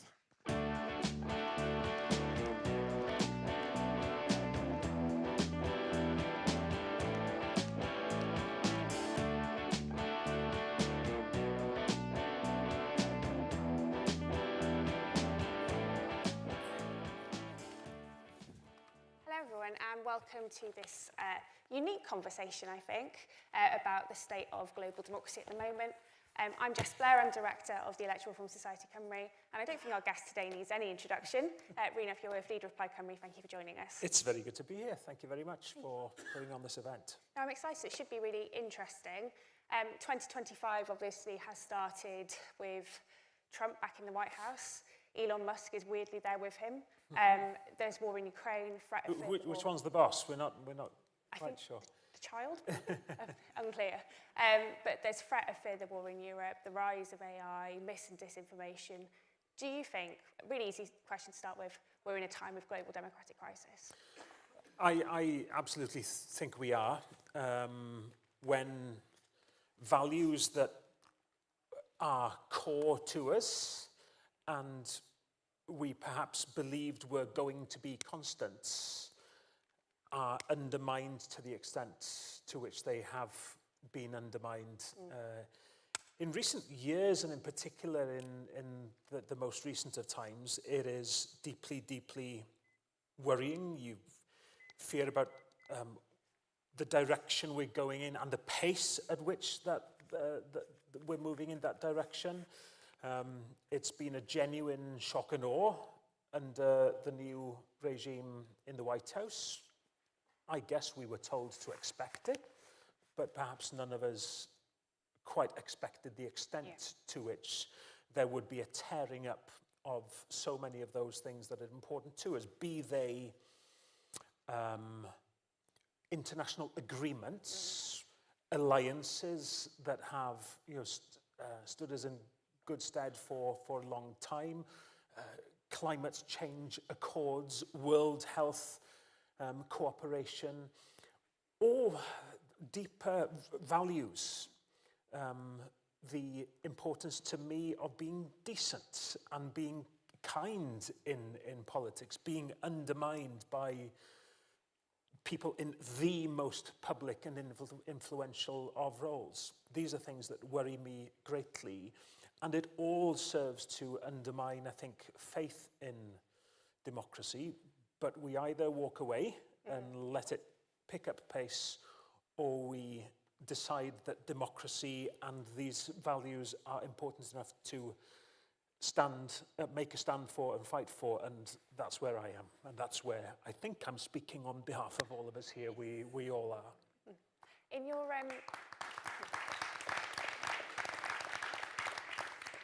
In your speech yesterday, you mentioned this wave of disinformation, and at the moment that feels a little bit remote. You've got the aforementioned Elon Musk taking over Twitter X. You've got Mark Zuckerberg in January saying that Meta would no longer be using third-party fact-checkers, I think due to bias. I think that's an interesting one for me. This all feels like it's maybe happening on American soil, but what do you think the impact will be on UK elections, particularly the Senedd election next year in Wales? Oh, I don't think of this for 1 second as being that's happening in America only. Much of it is being controlled from America. Yeah. Maybe that's another issue, of course, and having all those tech leaders getting behind Tony Blair, what did I say, Tony Blair? Donald Trump's presidency in the way that they have, to varying degrees, some explicitly supporting and others just kind of giving up and deciding that they have no option but to play along with it. You know, it's being run from there, but it's affecting us. We've seen it on our social media here in particular. I've probably been on Twitter now for, it'll be coming up to 16 years. I think it's 2009 I signed up to Twitter, and Twitter was a really valuable place. It felt like a pretty safe place to be, an interesting place to be at times, for sharing ideas, for testing out ideas, to see what your opponents thought. I mean, these places are, cesspits now where people have a license, because Trump can say it, so can I, to take politics and political discourse, if you can even call it that now, to really, really dark places. So you have to ask, where does that discourse take place? And misinformation and lying is the norm. Truth Social is the most ironic name ever, isn't it? Probably for any kind of information sharing platform. That's Donald Trump's own version of Twitter to all intents and purposes. And it really worries me. And in particular for a smaller party like us, that's been dependent on taking our message out more directly to people, in our 100 years of existence, and knocking on doors and having conversations with people. Money talks now more than ever too, through these platforms. We can't match that kind of money. I do ask people, please put your hands in your pockets as much as you can to help us at least try to use our place on those platforms as effectively as we can, but we can't compete with it. And coming into an election next year when you will be up against the might of Elon Musk's spending power, he won't know there's an election in Wales, but his algorithms will. No, absolutely. And I think the thing that worries me is that we are, in Wales at least, taking steps to address some of this. So there's been conversations in the Senedd at the moment around deception, those kind of measures, but they all seem to be fighting against this kind of global tide. This kind of big kind of unseeable force that really is going to actually affect the discourse next year, I think. I wanted to come on to UK politics a bit more and think about trust. The National Centre for Social Research found last year that 45% of people in Britain almost never trust any government, not depending on their political party, to put the needs of the nation above their own party. That's gone up massively since the pandemic. I think 22% since then. I have got notes, so I'm trying not to look at them. I think we can all think of a few reasons why this might be. I'm interested in your kind of take on it and really why trust in the UK is so much worse than other nations. It's something that I've always taken an interest in, not just as a politician myself, but as a journalist beforehand. We always used to spend a lot of time looking at the question of voter engagement. We wanted to play our part as journalists in engaging people with the democratic process. I took very seriously my role as a journalist in encouraging engagement with democracy, boosting democracy itself in doing so. And it's something that is of concern to me now as an elected politician myself, who wants people to listen to things I say and believe that I'm saying them because I mean them. And I do, by the way. But you know that there is has been a growing cohort of people who do believe that we're in it for ourselves and we just say whatever we can to win votes. Why has that been becoming more prominent as an attitude towards politics? I think the convergence of the two UK parties in many ways is problematic. I think it's important for people to see clear distinctions between what one party believes and what another does. We all hear it when we canvass, don't we?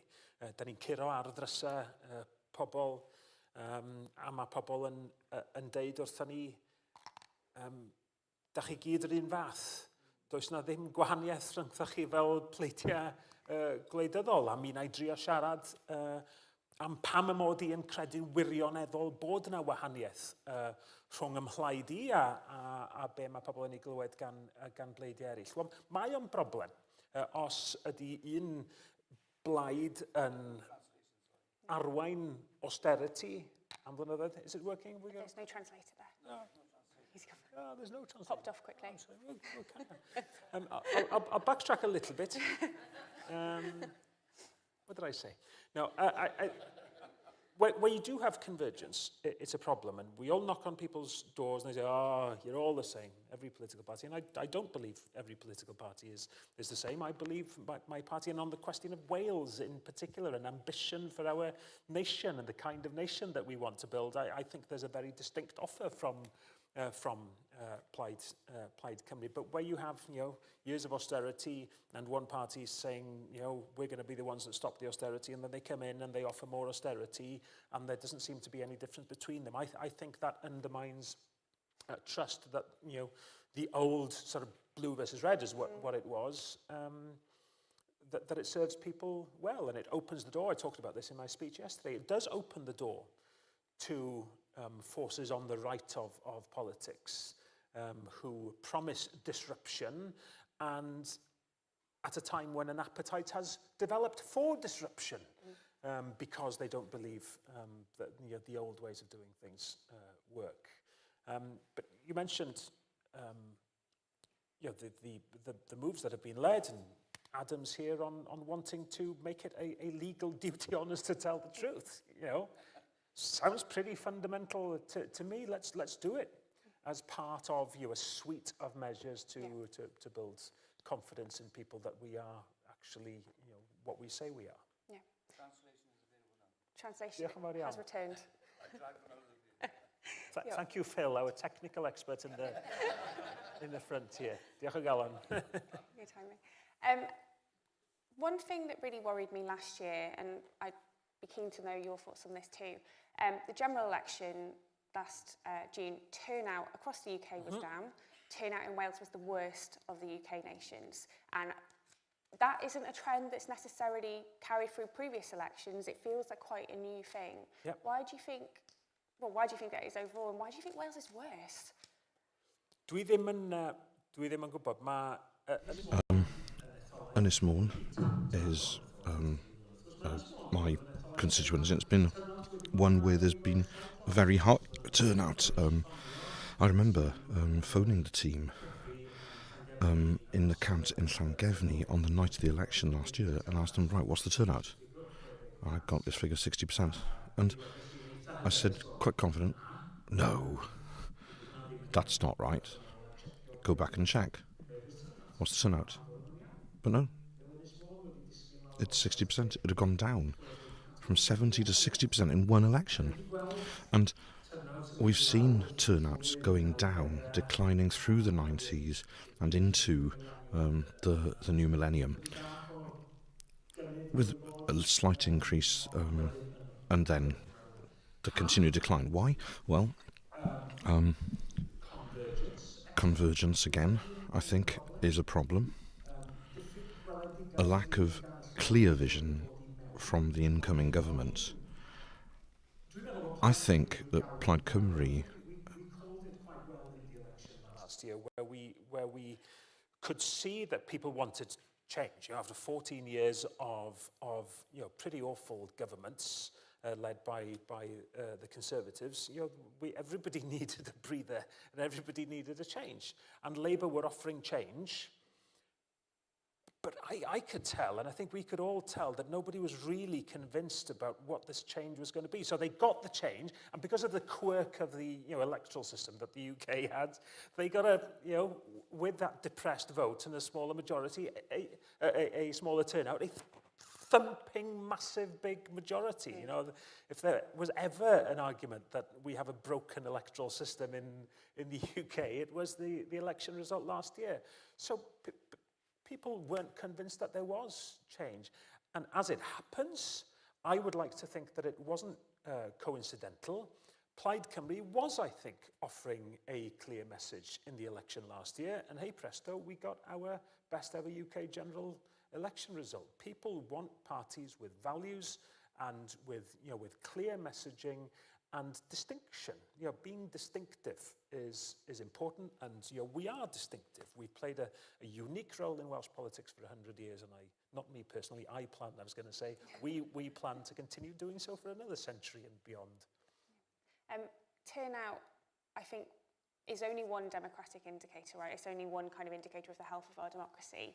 But broadly, the fact that turnout in Wales was much lower at the general election, I think 3 percentage points down on UK average, that really worries me ahead of a Senedd election.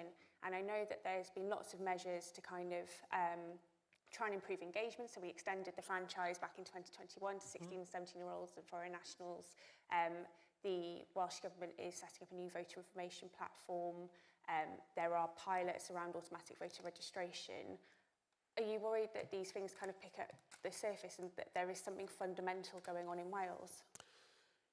I mean, it is deeply worrying that Wales, that has had historically a good relationship really with democracy and the Chartists, and we've really embraced the power of the vote, and yes, it's massively worrying that has come under attack.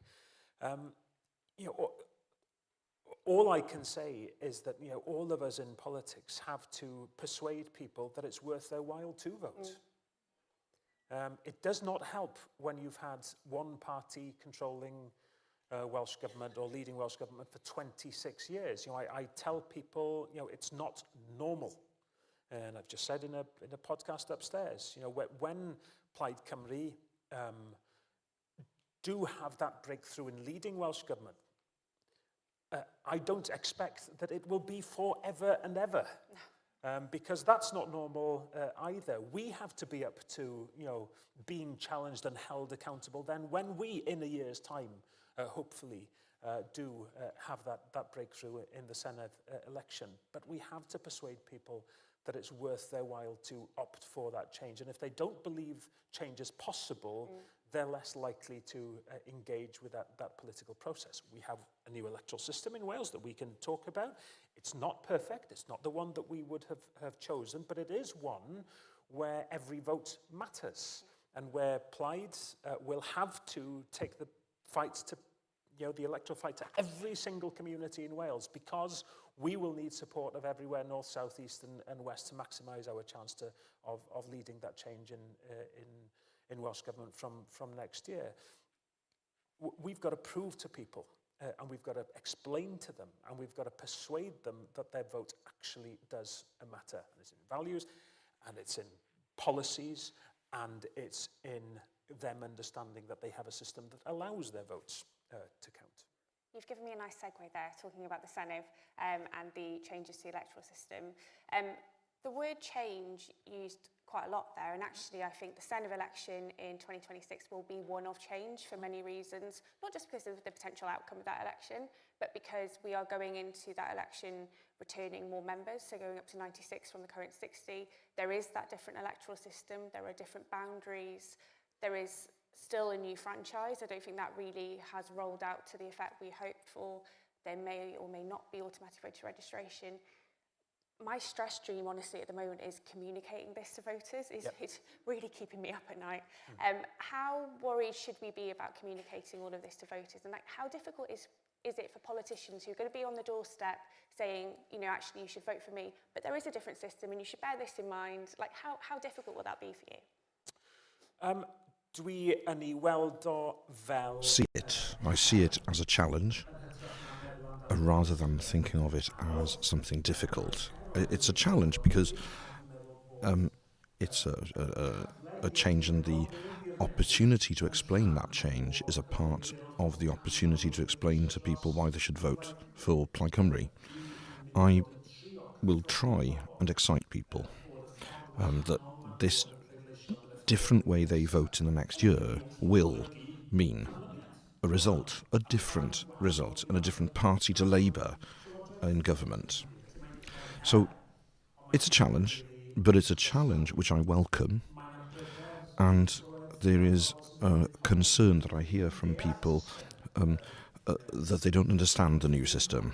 But, I remember working as a journalist, a political journalist in 1999, when people were sure that electors wouldn't understand the new electoral system then. Well, the people of Wales proved in that first election that they were very sophisticated with regards to their understanding of the new system, and immediately were able to use their first vote for the constituency and their list vote in a different way. And that brought a benefit to, it was very advantageous to Plaid Cymru. Valuable currency going into the election is that the inbuilt bias that Labour have had working in their favour is removed. Nothing lands in our laps. It's not a system that favours Plaid Cymru at all, but it's a favour that doesn't favour Labour as the other one did. That opens the door to the possibility of a different party setting the tone for Wales by having a different First Minister other than Labour. I find that massively exciting, and it's going to be an absolute game changer for politics in Wales, I have no doubt. And coming at a time when the massive disillusionment that led to Labour getting a massive majority in the UK government. People disillusioned, they stayed at home, but they want to change. That disillusionment now will punish Labour.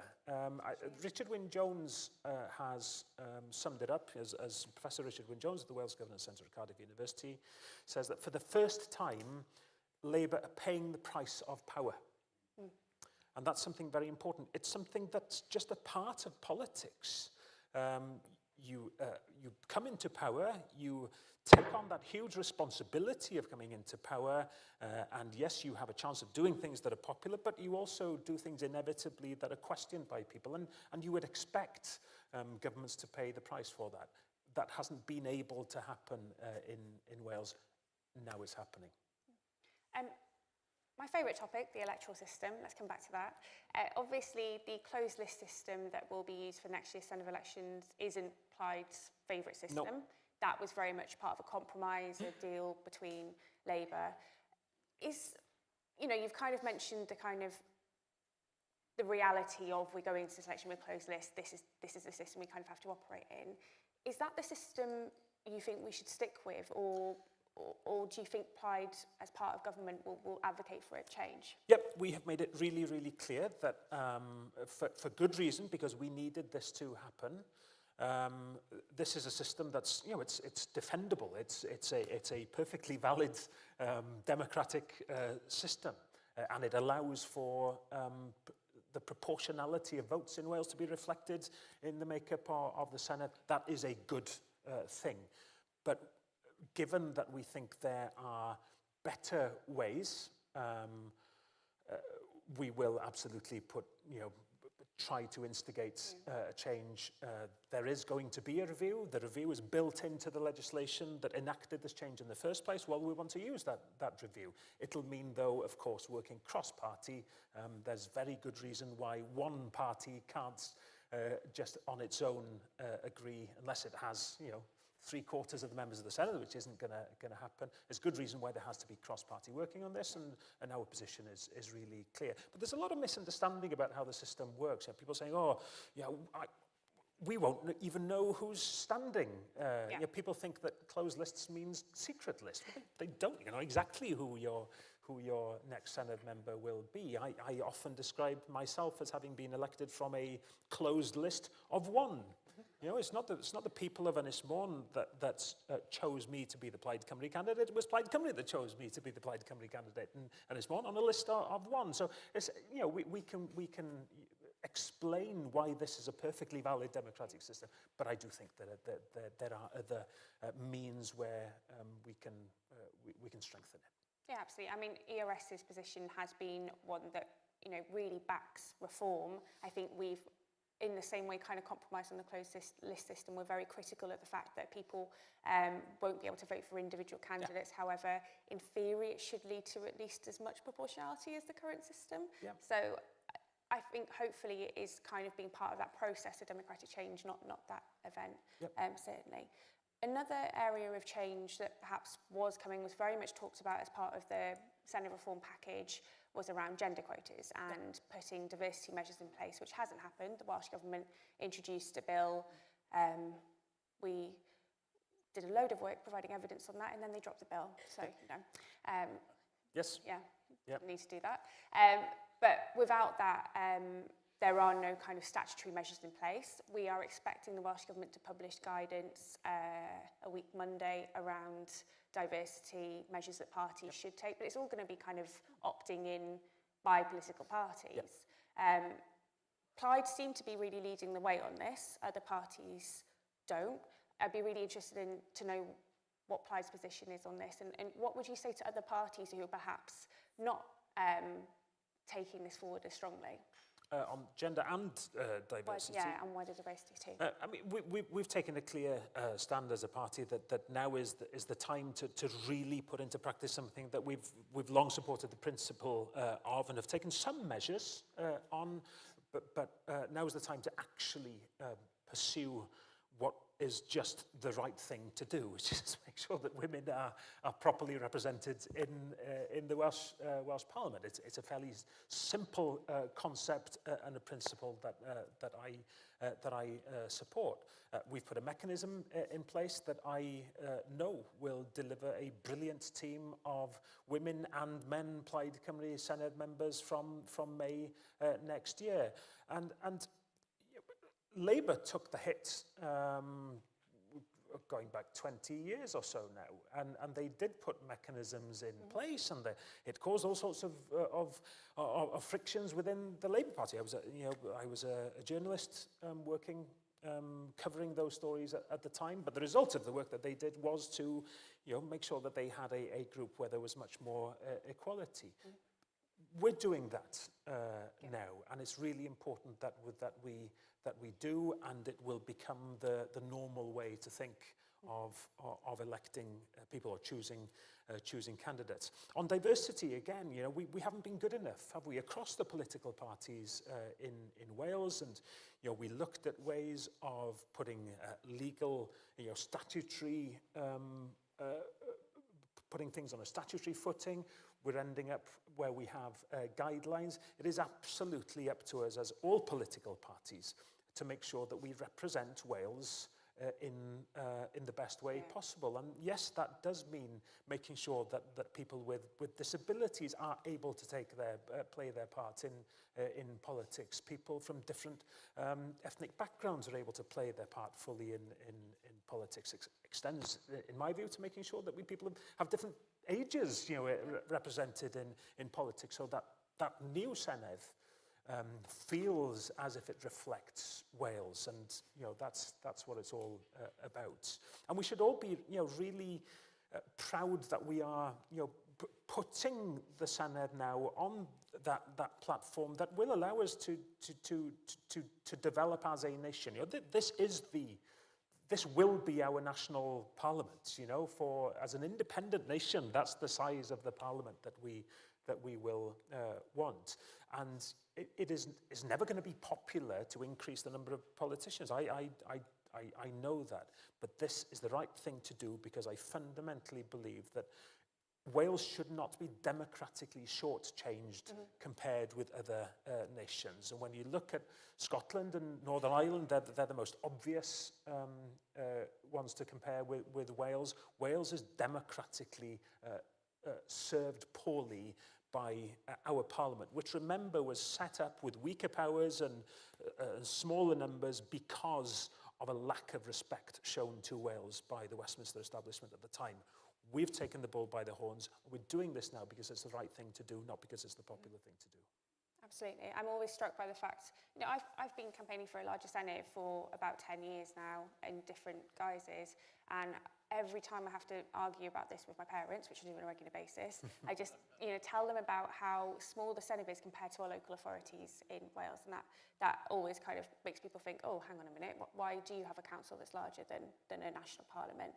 And there's a problem, numbers are big, and there's a cost to democracy, right? I believe that You have to invest in democracy and you invest in better scrutiny of government. I did a little sum.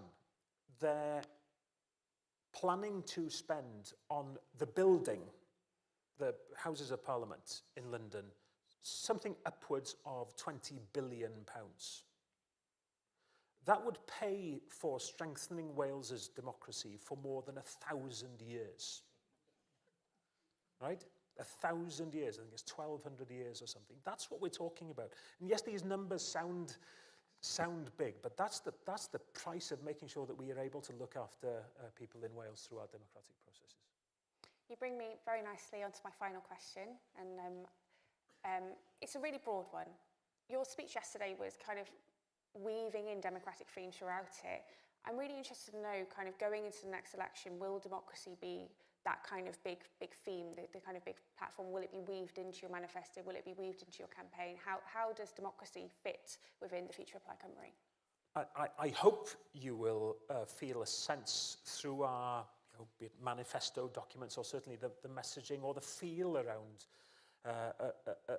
Plaid Cymru's build-up to the election next year and hopefully beyond in government, that protecting and developing our democracy, not as an abstract concept, but as giving people in Wales a voice, reflecting what people in Wales think and want, is going to be key. I talked yesterday about Plaid Cymru government wanting to be accountable. That's something really, really important. Being transparent about our goals, our ambitions, our plans on how to implement things. Everything that I do, yes, we develop policy internally.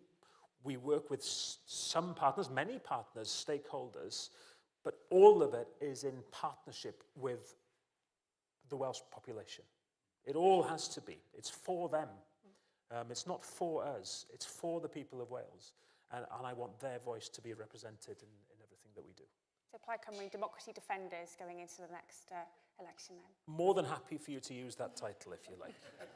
That brings us to a close. Diolch, Rhys. Diolch yn fawr iawn. Thank you very much, and thank you all for coming along today. Diolch yn fawr iawn. Thank you.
Croeso nôl. Ar y llwyfan nesaf, mae llefarydd y blaid ar 2 sy'n gweithio'n ddyfal i sicrhau bod na do uwchben pob un o drigolion Cymru. Working to ensure that every single person who lives in Wales has a place they can call home, please welcome Plaid Cymru's spokesperson on housing, dyma Sian Gwenllian.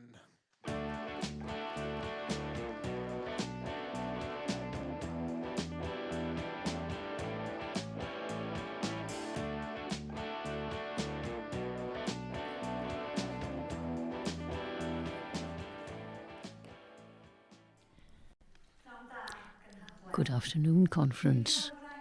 I have the honour of being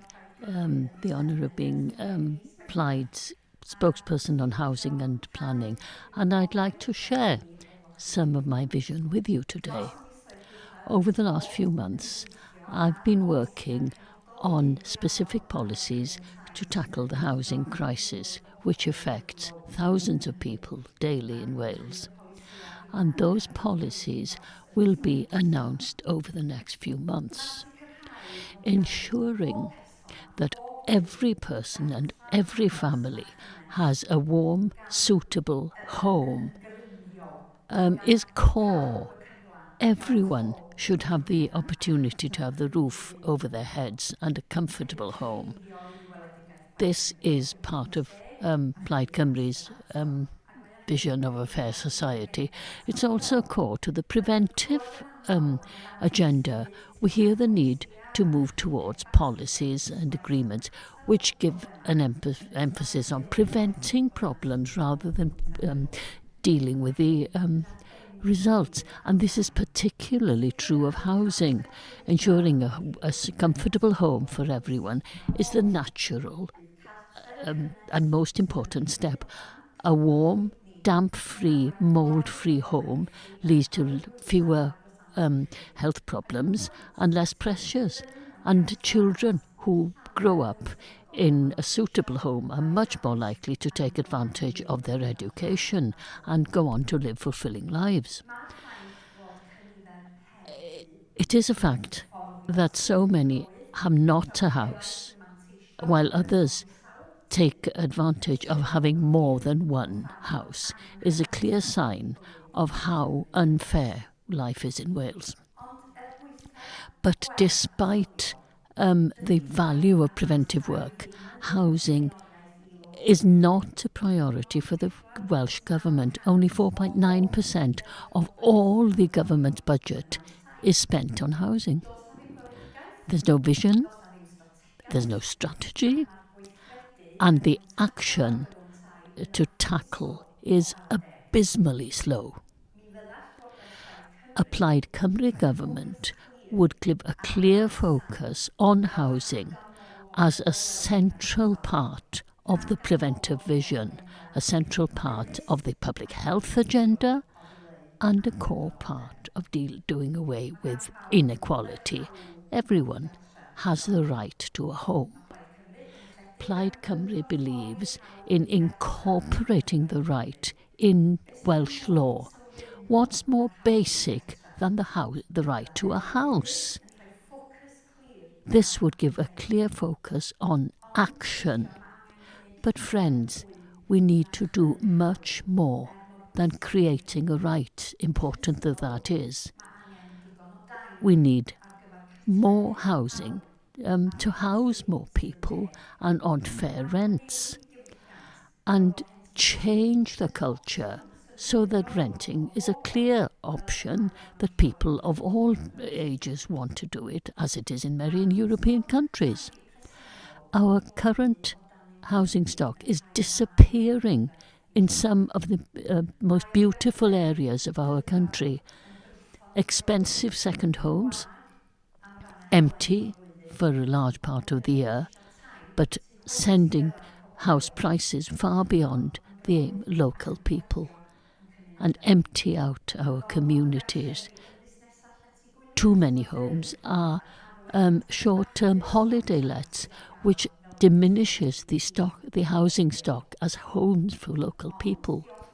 But luckily, it does appear that the policies which recently came into force are beginning to have an effect. research by Gwynedd Council shows that the flow of second homes was, which grew during the lockdown, is slowing down. House prices have reduced 12%. And although it's too soon yet to know exactly why this happens, well, it's excellent news for our local young people who previously were priced out of the market.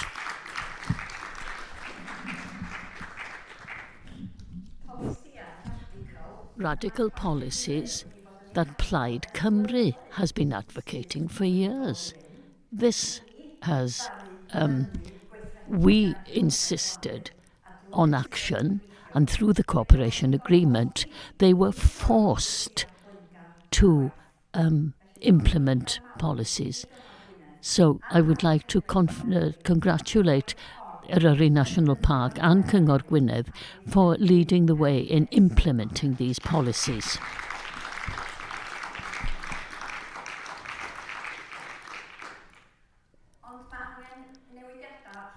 But much more basic changes are needed in order to create real change. Creating the right to a sufficient home would progress the work. A Plaid Cymru government would have a clear focus on increasing the supply of social housing. The work would begin from the very first day in May 2026, following the vote of two prominent politicians. Immediately after the First World War, the Prime Minister, that time, David Lloyd George, promised to make housing a priority. And Aneurin Bevan, in the 1949 Housing Act, by the end of the 70s, there were 5 million homes. A third of the whole housing stock were social houses, creating stability and certainty to families.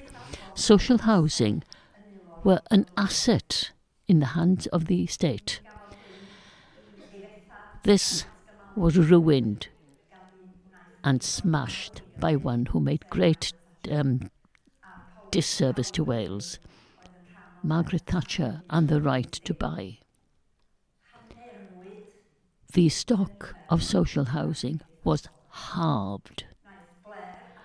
Blair and Brown did nothing to remedy the situation. The right to buy was done away with in 2018, and I was one of the ones who had the privilege to speak in favour of that. But the policy still exists in England under the Labour government, and there's no sign that they're going to change it. There's no doubt that the right to buy policy contributed greatly to the present housing crisis. Very few new public housing was built instead of those which were sold off, contrary to the promise. Today, 140,000 people are on the waiting list for a rented house in Wales. Cost of living is biting, and housing, families share houses much too small.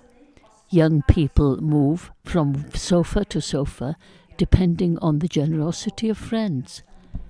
People using public transport to have sleep. Living in cars and vans. 11,000 people living in accommodation which is supposed to be temporary, but temporary often lasts for years. 3,000 children in Wales share a hotel room. Families living in daily fear of losing their private housing. The number of homeless has reached their highest level ever. The organisations that are supporting those facing homelessness are doing heroic work in extremely challenging circumstances, but the increase in national insurance is going to hit them, and they might have to cut staff or end services. The work they do needs to be fully respected. And many of our most vulnerable people have complex needs, and they need support as well as a roof over their heads. But it doesn't have to be like this. Wales has the ability to transform the situation entirely. It becomes increasingly obvious that the permanent way, most effective way of dealing with the housing crisis is to create more social housing, which are sustainable and of good quality. A Plaid Cymru government would work with local governments and housing associations to identify the true needs, to earmark sites for housing, from type individual houses to state, the right place in the right for the right houses, new houses close to public transport links, and the proper infrastructure. Our planning system needs to be changed, doing away with a system which supports major developers where local needs and local demand is prioritised. We can do this. We have the power. Plaid Cymru government would work with local government to turn vacant houses into rented properties, using empty places of worship, would use empty spaces above shops, high street shops, to turn them houses and social ranks, bringing life back to the high street. We would work with communities on plans led by the community, buying properties coming on the market to turn them into houses on their communities at a fair rent and the opportunity to buy. We need firm policies and strategic planning. To do so, we need determination, the determination to act and the will to realise it. And that's what Plaid Cymru is offering. Yes, there are many challenges. We've heard very often about them as Labour excuse their failures. We need a clear focus. We need pioneering funding to remedy the deficiencies of the planning system. The only way to create this transformation is by electing politicians who are fired and want to see a better Wales. Plaid Cymru politicians. Thank you. Can you just a little bit more to say? Plaid Cymru politicians who want to create a better Wales. We have a real chance to tackle the housing crisis and create long-term improvements, as Lloyd George and Bevan did. There's a real opportunity to use the energy and the persistence we have in Plaid for everyone's benefit and create a fair, just society. Housing calls for a transformation. Come to work and elect a Plaid Cymru government and start this revolution. Thank you.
Cyn i ni dynnu raffle, a ffindio allan, achos ydych chi di ennill gwobre, gennym ni ddatganiad bris. Dwi'n gweud datganiad yn hytrach na cynnig.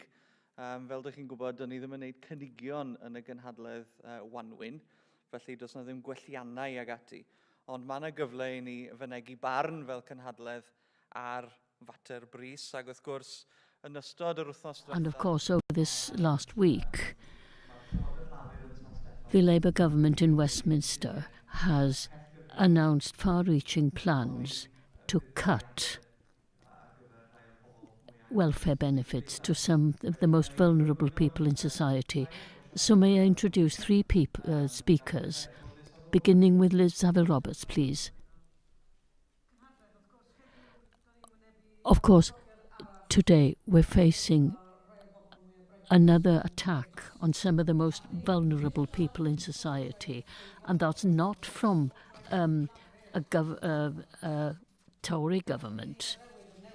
We had a promise of change, but what we get is austerity Mark II. And this is not just a policy change, but it's a betrayal of the people who most need it. The Labour government has announced a cutback of 5 million. This is yet another example of short-term austerity given priority over long-term solutions to structural issues. These cuts will hit Wales particularly hard. We have the second highest rate of working-age disabled people in the UK. Of the 10 local authorities in Britain with the highest rates of economic activity because of long-term sickness, 5 of them, half of them, are in Wales. There'll be a direct effect on at least 275,000. Some people on PIP could lose between 4,200 and 6,000 per annum. Changes to universal credit will mean that even less help will be available for current and future claimants. The full effect of these cuts isn't yet known because the Westminster government hasn't yet published an equality impact assessment. But we do know this. Of those people who referred to the Trussell Trust Food Bank, 75% of them live in somewhere in a house where there's a disabled person. 65 of those who sought advice from CAB were disabled or had a long-term illness. We need over an additional £1,000 a month for disabled families just to keep the same standard of life. Conference, it's important that we speak with one voice. All disabled persons in the systems must be treated with respect. Disabled people should be able to afford the basics of life, including the additional cost of being disabled. Rather than punishing the most poor, the government should introduce a wealth tax. A wealth tax of 2% on assets over 10 million would enable us to grasp this. This could be used to invest in health services, mental health services and training programs for disabled people, designed and provided in partnership. We need a change. Wales must have the same powers for administering welfare as Scotland.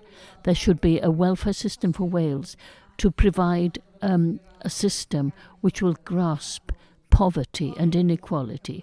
The Welsh Government must insist on the devolution of welfare to defend our communities from their policies. We need to assess the effect immediately, because we know these cuts will hurt the people of Wales and will put pressure on the Welsh Government funding. So staying quiet, not saying anything, is not an option.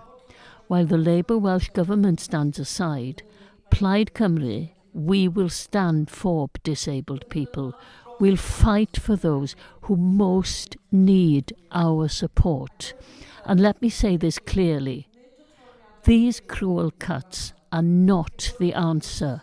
Let us insist on a fairer welfare system according with our principles. Thank you.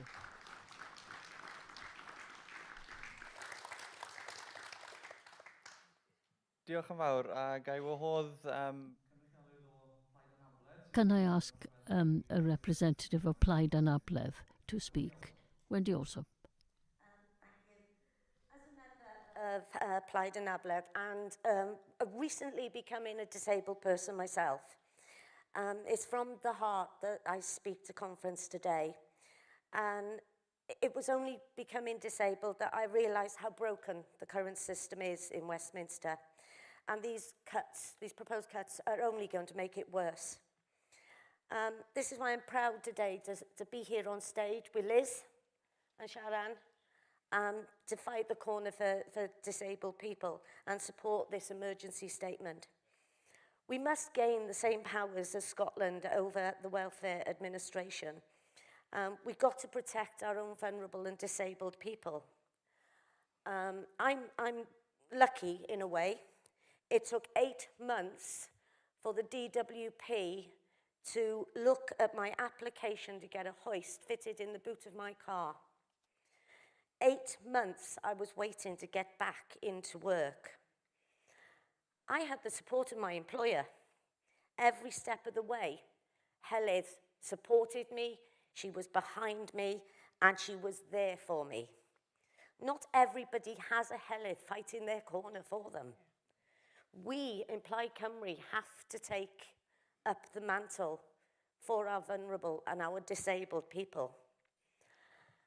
We need to protect our disabled community, and we need to stop these heinous welfare cuts and reforms that are happening in Westminster. And Plaid Cymru, we have a chance to take these steps to take the whole welfare system into our own hands to provide a better future for our disabled people. Thank you.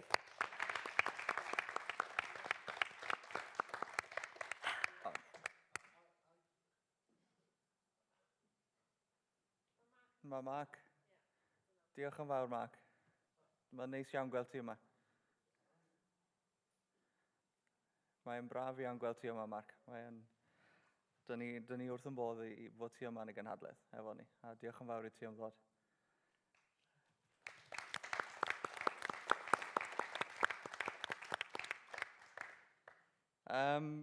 Gai galw... May I call Sharon Williams? During the general election, 2 streets away from my home, distributing leaflets. During this process, one of the people came forward,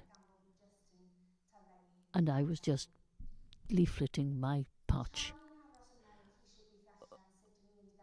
While I was waiting, I saw somebody leafleting for Labour coming into the square. He started leafleting and skipped the garden where I happened to be. He ignored my request to speak. I shouted out, "I'm stuck." And he laughed, continued to leaflet, and I asked, "Can you help me, please?" And he said, "Yeah." Laughed and left the square. I didn't know at the time. This feeling, I didn't realise that there was no help coming. That's going to be the experience of disabled people under a Labour government.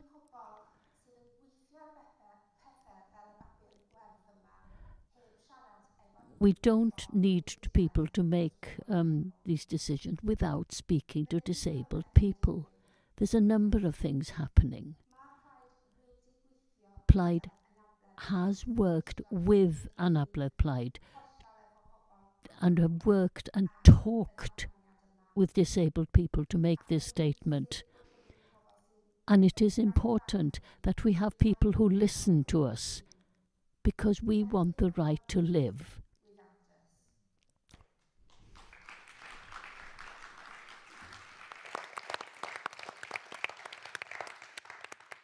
Diolch yn fawr iawn. Thank you very much, all three of you. The statement has been circulated on a paper, I think. So can I ask people to approve the statement or not?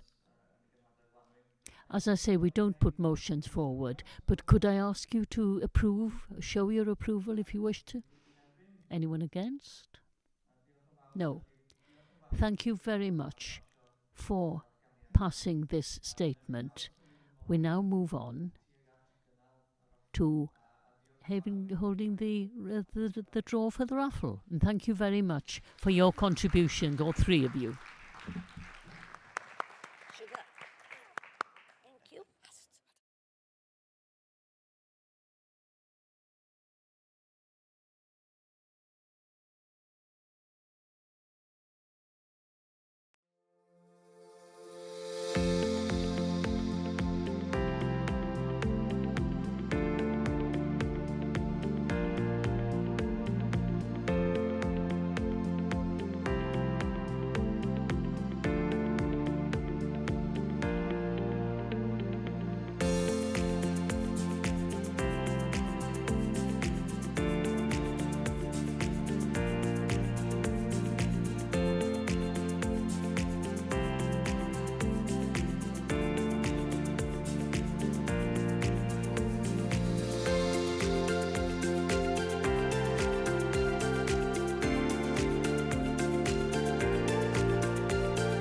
Gyfeillion, mae'n amser deffro efo 1 o bob 5 yn byw gyda chyn diabetes neu diabetes yng Nghymru.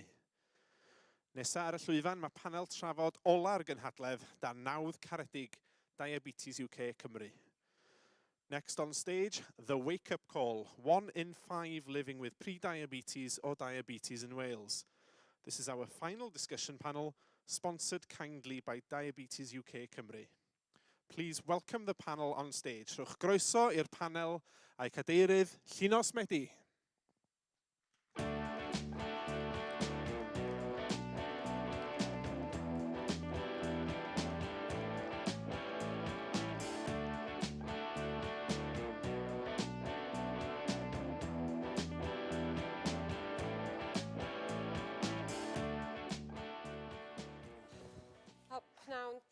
Afternoon. And as was the presenter said, it's quite a startling figure, isn't it? 1 in every 5 living with diabetes or pre-diabetes. And that comes out in the latest data. And there are frightening statistics. I think it's important today that this panel raises awareness of this. And I think it's important that we have a discussion. So, without going any further, I'm going to introduce them.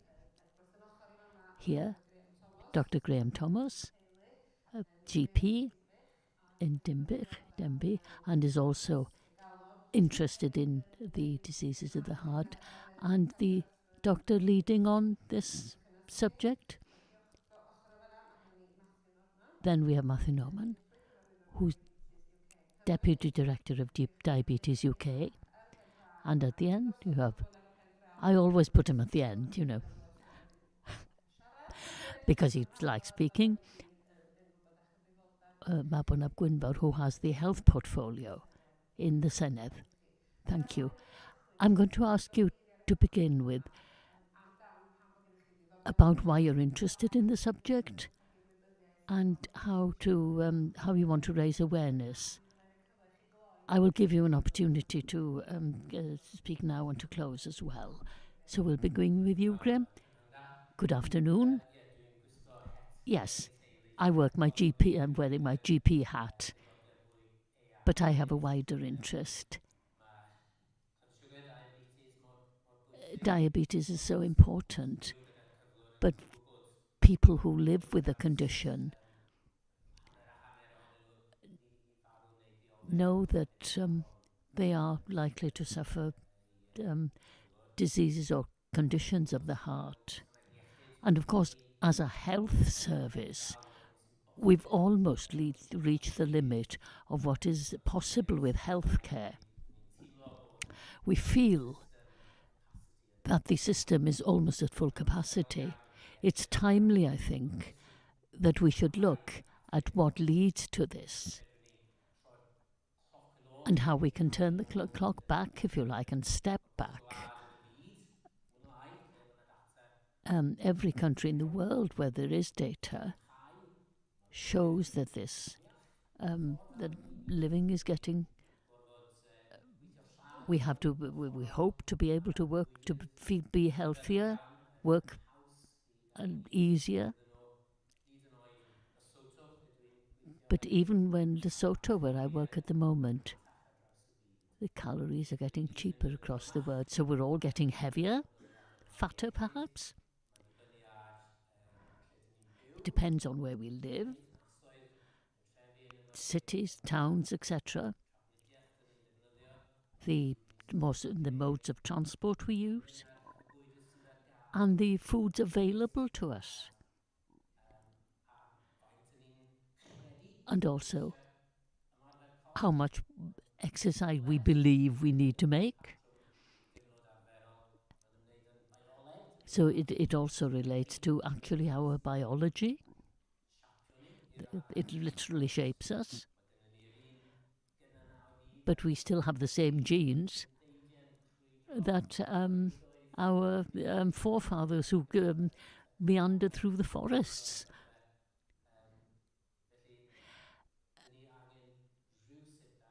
So we need somehow to discover a healthier way of life. Yes, and we hope we can stimulate this discussion.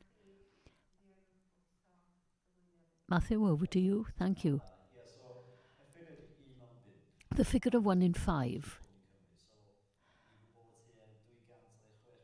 We know that almost 200,000 people, 90% of them have type 2. And of type 2, a lot of this could be prevented. We're talking about 270,000 with perhaps pre-diabetes, not so high that it's dangerous. But there's an estimate that about 60,000 people are living with this. So almost over 500,000 people in Wales are affected in some way. But the figure is increasing every year. And this is just beginning the conversation, saying that we need to change. We're trying to have this conversation, how we can prevent this. And a lot of it is to do with food.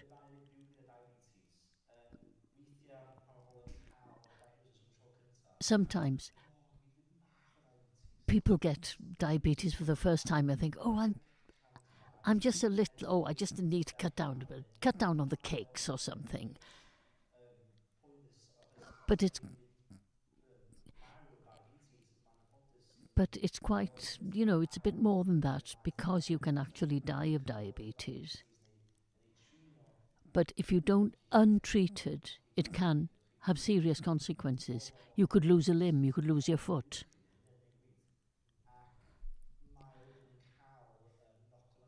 And of course, that has a knock-on effect on everybody's life.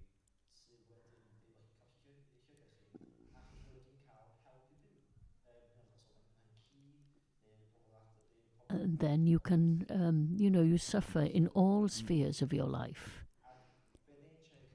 What we're trying to get over is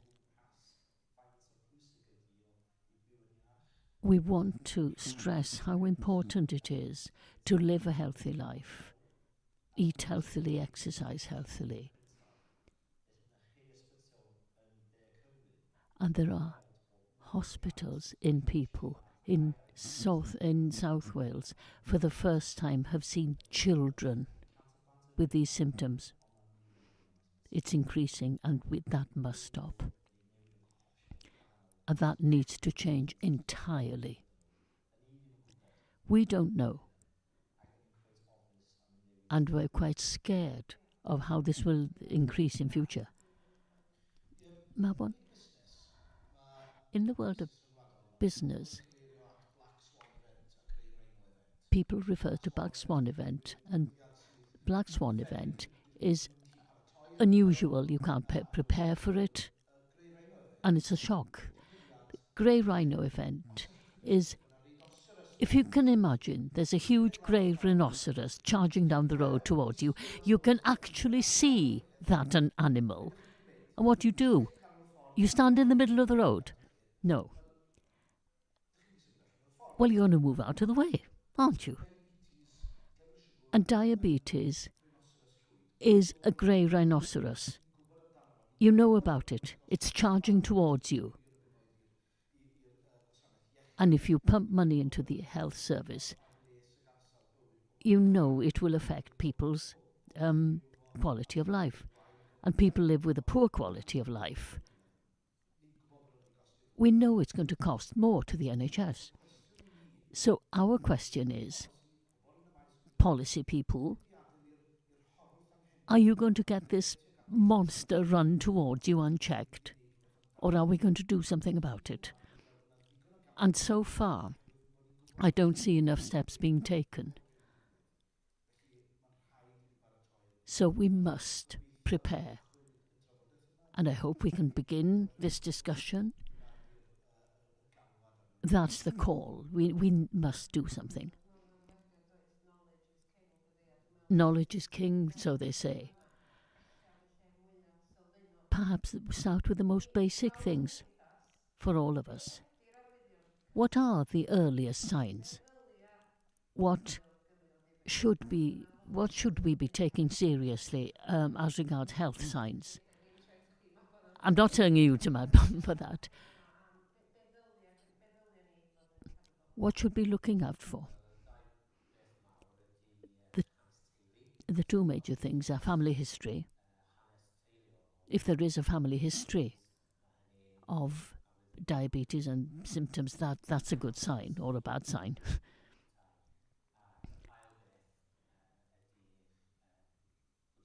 And the second thing is weight. It's quite easy with a formula. You know, you do body mass index, height, weight, and so on. You can easily work out whether you're best optimum or overweight. One of the difficulties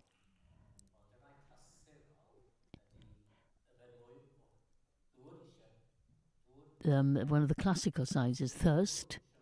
You want more thirst, you want more water, tiredness, and being easily vulnerable to infections. And so those are non-specific signs. But the major things are family history and weight.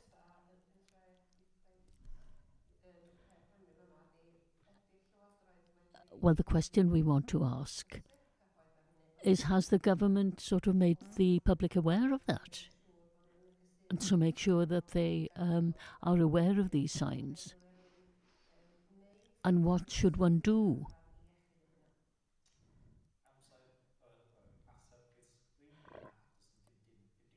Well, I'd say that no, not enough is being done. There are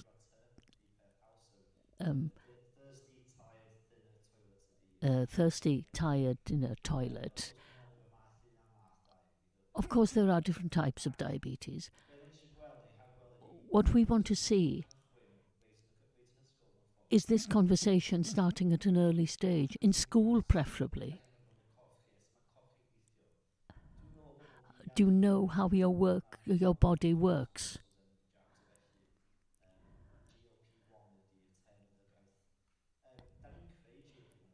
We create things in our bodies.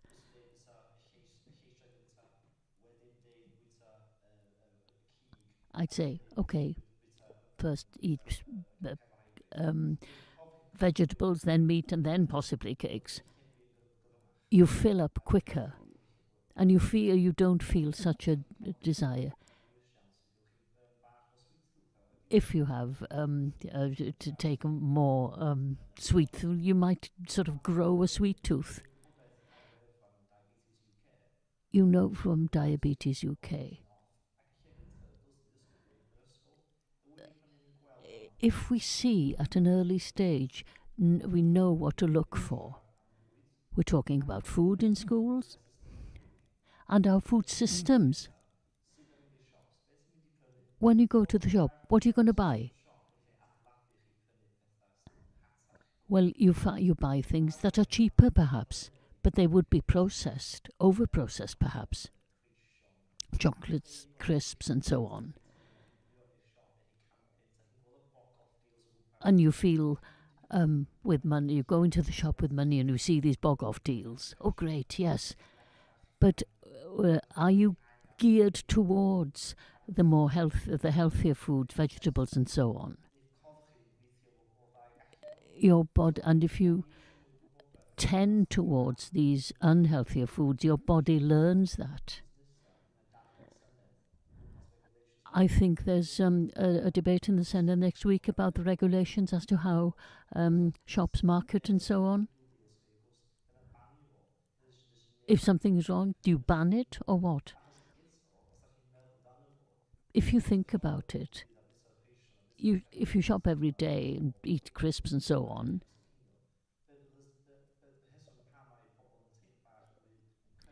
the reason why people feel a bit more sleepy after that sort of lunch is the way your body wants that sugar shot and wants it again and again. And this affects not only your life, it affects your work. Then if you create food systems that are inherently healthier, it's going to be better anyway. And you see, and it's the shops as well that should be gearing towards this. And those foods that are good for Wales should be produced locally, produced in Wales. It's better not just for us, but for the world, in food miles and so on. The talk about food, we need also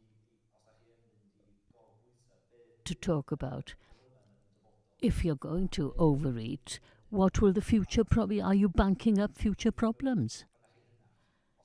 Or when you're older? If I can come in on that, I'm a member of the Health and Care Committee, and we're investigating obesity at the moment. And what's interesting is the food culture and the role of education, as you mentioned, I think. If you look at Japan, the food culture there is a big part of their curriculum. And children are taught at a very early age the value of the food they eat, the mixture and the variety of foods available. If children learn from an early age where food fit into this. But I think what's come out of the committee is the need to improve health literacy, understanding about food, calories. And the government has passed the Occasional Act, which show the traffic light system and showing how much sugar, etc. So we need a programme of work to educate people about these figures so that people know what they mean. The amount of sugar or salt, say, in food. There is an element of teaching and learning about food here. Also, ensuring that tied up with that, but the calories that people burn, not just what they consume, but what they burn. And what becomes apparent to me during this investigation, it's not obesity as such that's a problem, but just a lack of exercise. Okay, if you're a little bit overweight, but if you see these huge lads, but they are fit because they've changed their day of life. I know I'm a good one to talk. I don't do enough exercise myself, but we must create that awareness and get people to do what get them into good habits, really. Reduce the body fat, but make them physically stronger. A question is going to be, you see, with smoking and so on, you can have the evidence to reinforce this, and then people make the choices for themselves. They learn, they understand. And are there other ways of reinforcing this message? I know it's a personal decision, but we need to make intelligent decisions. That how do we ensure that everybody has this knowledge? Yes. It's one thing to prevent people from doing something. But for a proper solution, people need to be aware of what they base their choices on. They need what's called a nudge. When you go into a supermarket, where your eyes see at eye level, what you see. You see the chocolate bars, you see the sweets, the crisps and so on. Well, if you set at eye level the fruits and the healthy options, as we referred to yesterday, buy one, get one free. Make fruit and make that healthy foods the option. But that's a question that Llŷr could have answered. But those are the sorts of steps. You don't force people to, but you encourage them. Thank you. Yes. Yeah, definitely. Yes, encouraging. Yes, easily enough. And that's a good way of starting the conversation.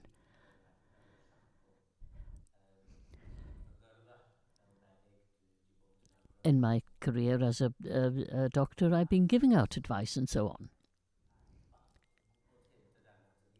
We know this. We know how to live more healthily and to be more fit.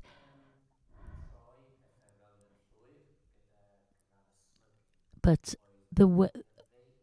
what turned things around with smoking and so on, turning away from smoking, but then you had the vapes. But although they have their downside, it must be said that it's almost halved smoking rates. What do we have corresponding in the field of food? High blood pressure and so on, with unhealthy foods. How do we turn these round? How do we halve the rates of unhealthy eating, as we did with smoking? The levers are there. We have a chance. Because all the countries in the world say, they talk the talk, but can't walk the walk. And to Wales, I think particularly, we should and could be able to give clear guidance. We know what the path should be. It's an easy path.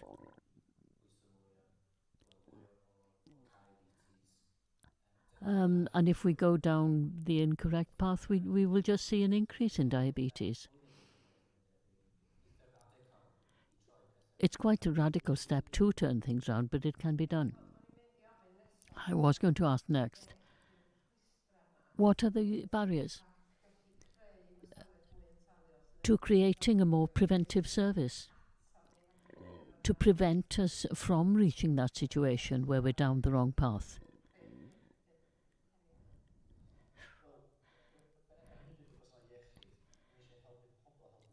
We want to help people help themselves.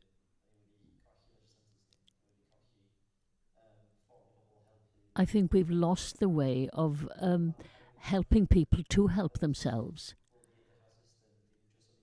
How do we look at the system, the health system, not just as a sickness system, but as something that promotes health?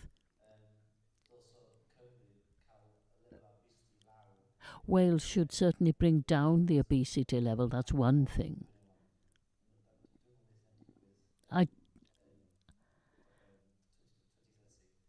I don't see it happening. It should happen we want to target by 2030. But unfortunately, the money isn't there. If Mabon said that, okay, there's going to be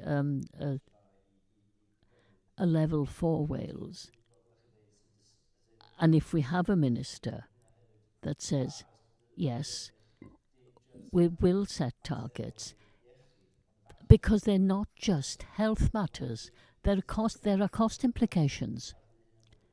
When people help themselves to be healthier,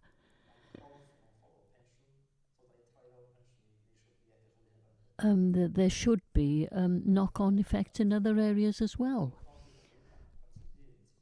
If you learn things when you are young,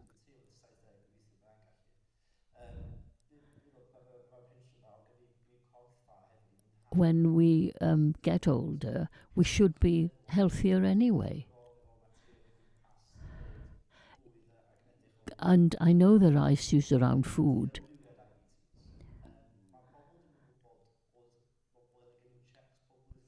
People don't know that there are checks available, but people don't know about these. But it's 30% of people who live with diabetes don't know they have the condition. Well, if we have regular health checks and it becomes a regular part of our life, that should help a lot with the preventive agenda as well.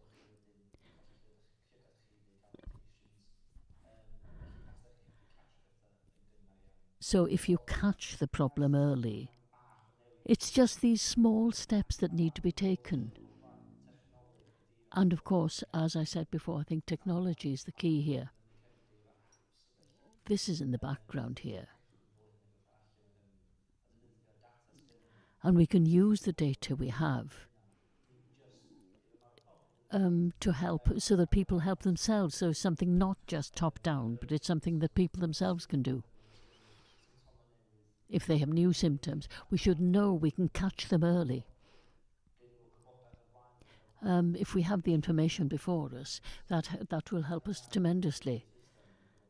And it does need to change the system entirely.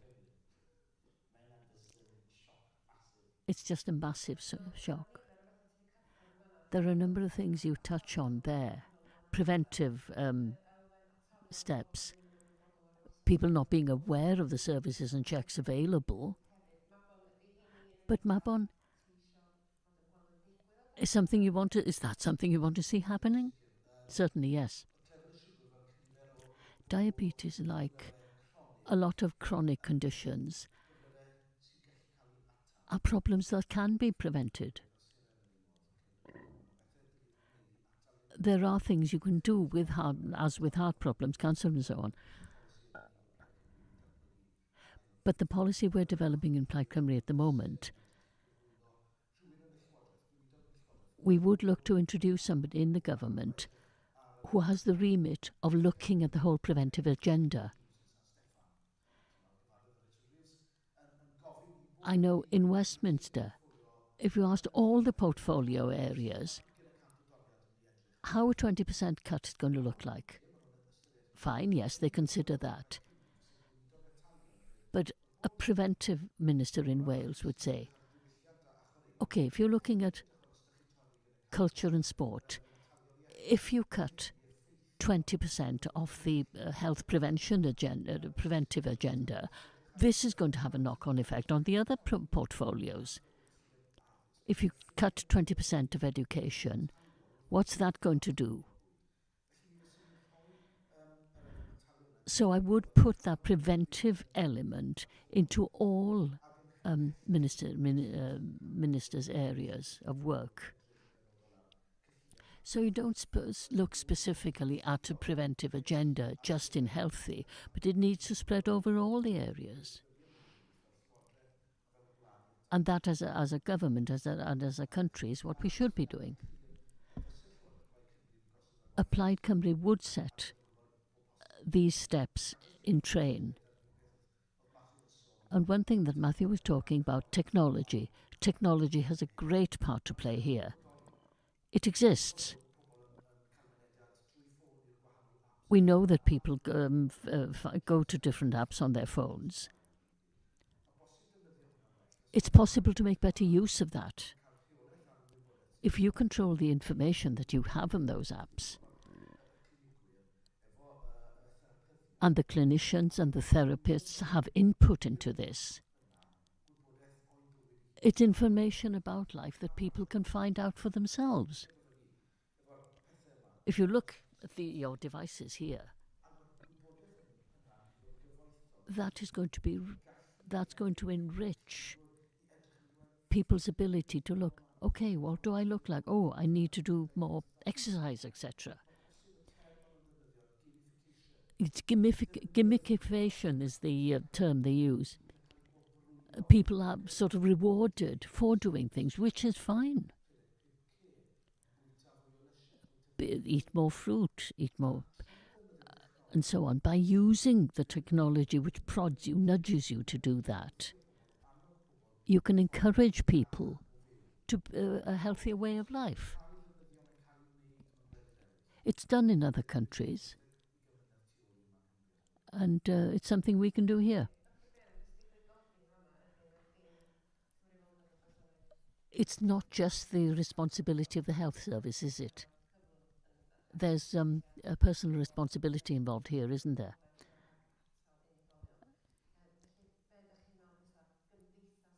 What do you think society, in its wider sense, could do to help this? Particularly perhaps amongst young people? At a community level and an educational level as well? How do you convey the message? The information is there, we have it. We know also the numbers. We know the statistics and what, say, healthy blood pressure looks like. How many calories you should consume, etc. And how you should either, that you should stop smoking and so on. Okay, a national campaign would be required.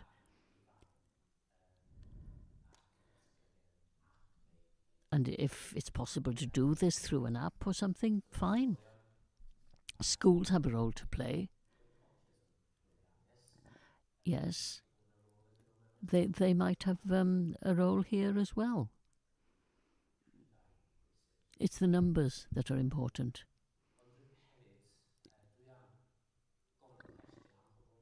But I would ask an unpopular question, perhaps. There's a tax on alcohol, petrol.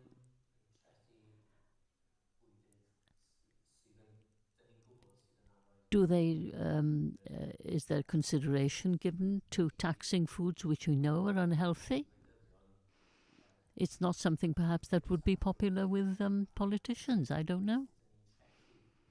But the tax system could be used on a British or perhaps a more local level. And use income to promote local sourced foods.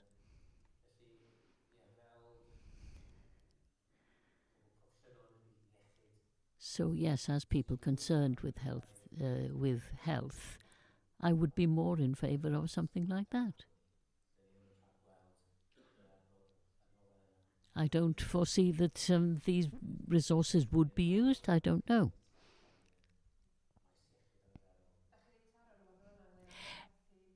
You're talking there about taxes and taxing particular foods.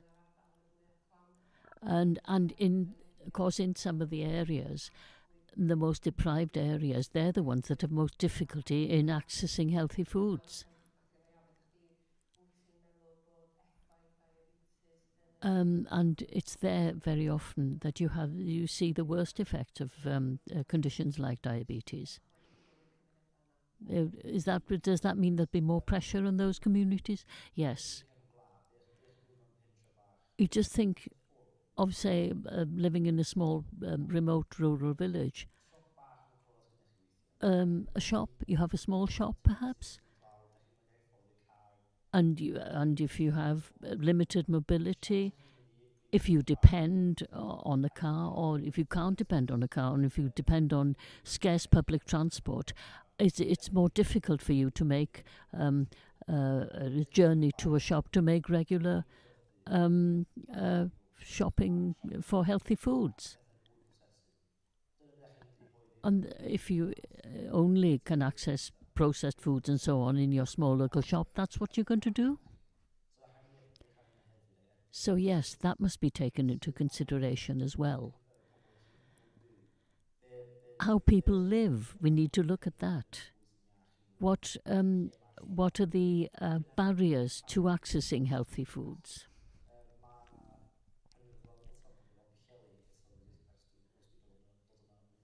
I was thinking of somewhere like Pwllheli.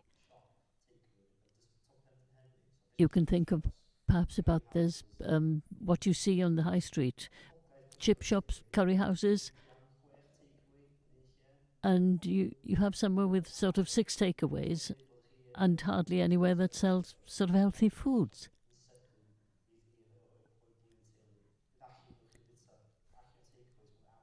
You might subsist on a diet of takeaways. Well, because that's the choice ahead of you. It's not just getting the supermarkets to source healthy foods, but spread them into all the areas, so that you at least give the information, so that you know people know what the number of calories, sugar, amount of sugar, etc. in a particular food. The chance there that people would be more informed, better informed. And that would be true of diabetes patients or heart or cancer patients.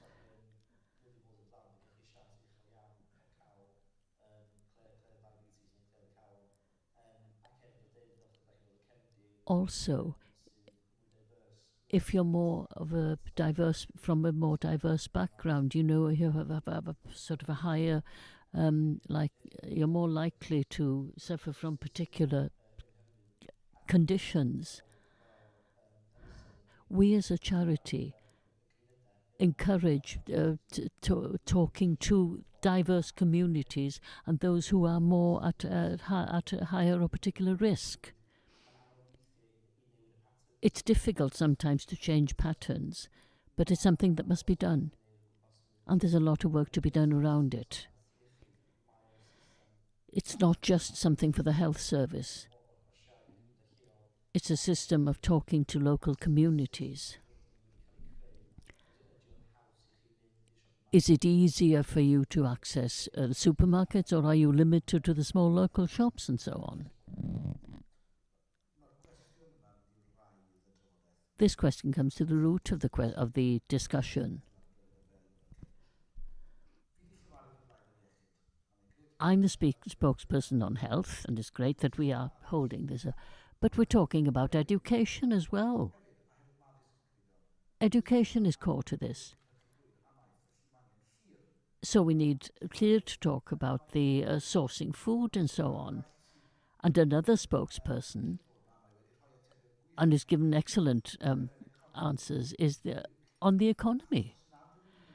Because unless we grasp the problem of the economy and ensure that everyone has equal access to a fair economy, we are talking of diabetes as a condition that is associated with poverty.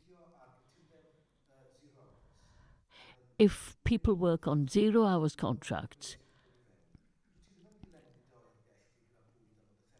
you're not going to fill your freezer with healthy foods for the next fortnight. You can't. You just buy a pot of noodles because that's all you can afford. Or you buy chips on the way home because there's nowhere else open. And if you live on a low income, and you need to get those calories in, because you don't know when your body will need the energy next. So you eat high-calorie foods. So unless we grasp the nettle of poverty, they are interconnected. And I was pleased to hear Luke this morning talking about a new economic policy for Wales. It's all interlinked, isn't it, as we mentioned? But we must be aware also of the challenges. But we must be also aware of the fact not only the health factors, but of the poverty factors as well. We can see how one thing affects the other. We've discussed the challenges, and we've discussed what we want to see. And we know, but we have also talked about things that do work. What evidence-based factors would you think would be best to alleviate this? What else do you think? Because food policy is going to affect this.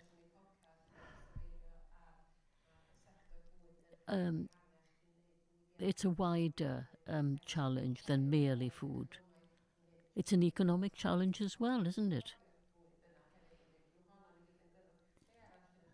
Where else, in addition, do we need to act? Well, I'm not sure about the... I think we were worried about taxes on tobacco and so on, because it divides groups and it might hit some groups worse than others.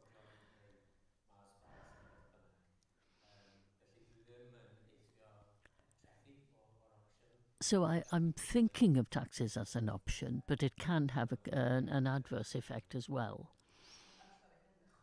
What in addition would you...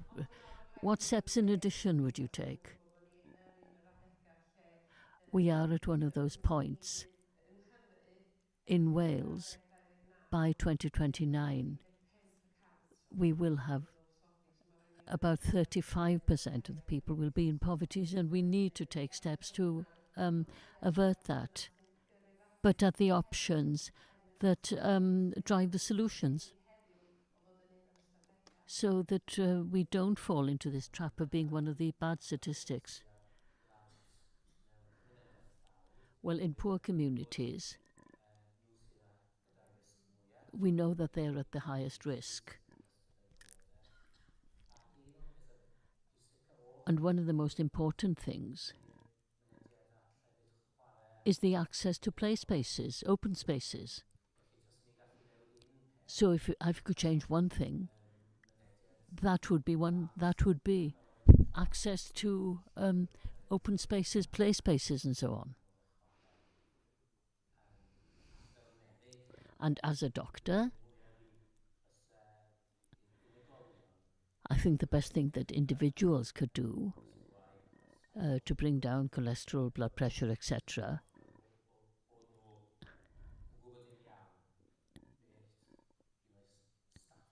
so that the people know exactly what their health status is. It's access to open spaces you mentioned. That is true of adults as well, isn't it?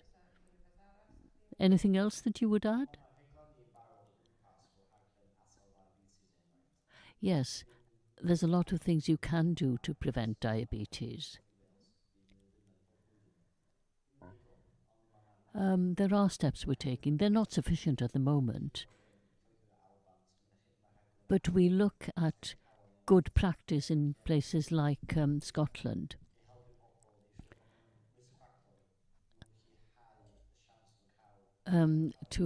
Once we inform people, we can help them to reduce their chances of developing these conditions. And to be as healthy as you can. And I think we need more of those small steps so that people can live their healthier lives. I think we take ownership of this.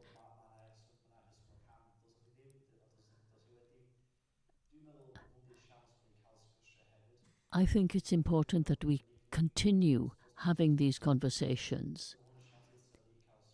It's an opportunity like today to have a conversation about why are you doing this, why are you making this health choice. If you sort of lose weight, yes, that helps. How are you going to change your eating habits? You just ask, you carry on the conversation. This is just a small step towards amelioration. Mabon, have you? If I can build a bit on that. Access to green spaces, of course. On top of that, access to services and peer reviews. if I can refer to just one area from your area, Llinos, in the Senedd, the nifty 60s had come down to the Senedd. People who had perhaps a heart condition, they came together and encouraged each other at very little cost to exercise and so on. And there's hundreds of them now. And that's good practice you can build on. If that can be spread across Wales with very little input from government, that's a good example, I think. And we are not close to being nifty 60s, but it's a good example. And it goes with what we were already saying. The responsibility lies with the individuals, with the communities. It's a problem for us all, and we can all be part of the solution. So it means changing our habits, and it does mean also it'll be a vast financial saving. And also in the financials, the employment side, people will be healthier, will be working. Is there anything you feel you've missed out? Is this have I been a bad chairman and missed something out? Mabon's raised this.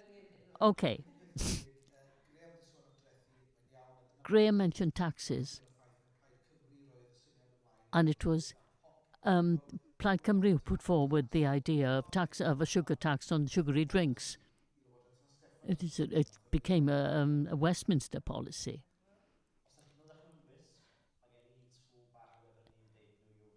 If you're thinking of risk, there's a small electronic tool, Know Your Risk. If that could be spread out, that would be great. Graham? Information. Thank you. Can I thank you all? It's been an interesting discussion, I think. Thank you very much. The best panel at the end, keeping towards the end, of course. Thank you.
Nesa ar y llwyfan, cawn groesawu llefarydd Plaid Cymru ar gyfiawnder a materion Ewropeaidd.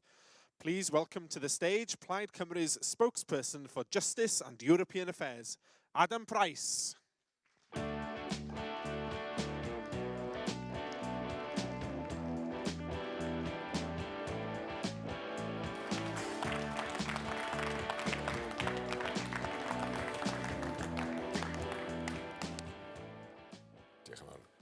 Conference. Across Wales today, dedicated professionals wake each morning with a simple mission: to build safer communities. Yet these committed public servants, our police officers, prison officers, probation workers, social workers, are swimming against a powerful tide. The system they serve betrays them at every turn. Conference, the criminal justice system in Wales isn't merely failing, it is actively sabotaging its own purpose. Short prison sentences destroy employment and family connections while offering no meaningful rehabilitation. These revolving doors create an endless cycle of reoffending that devastates communities, creates new victims, and wastes millions in taxpayers' money.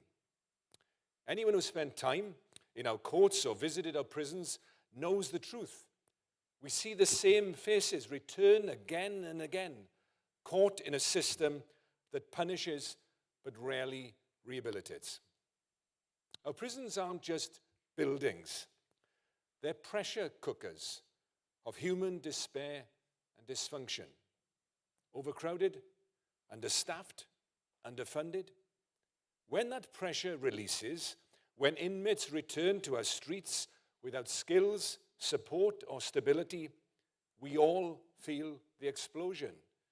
The ripple effects extend to families torn apart, communities living in fear, and a public losing faith in the very concept of justice. There's nothing tough about a system that makes people more dangerous, not less. The justice system in Wales operates like a broken machine. One gear in Cardiff, another in Westminster.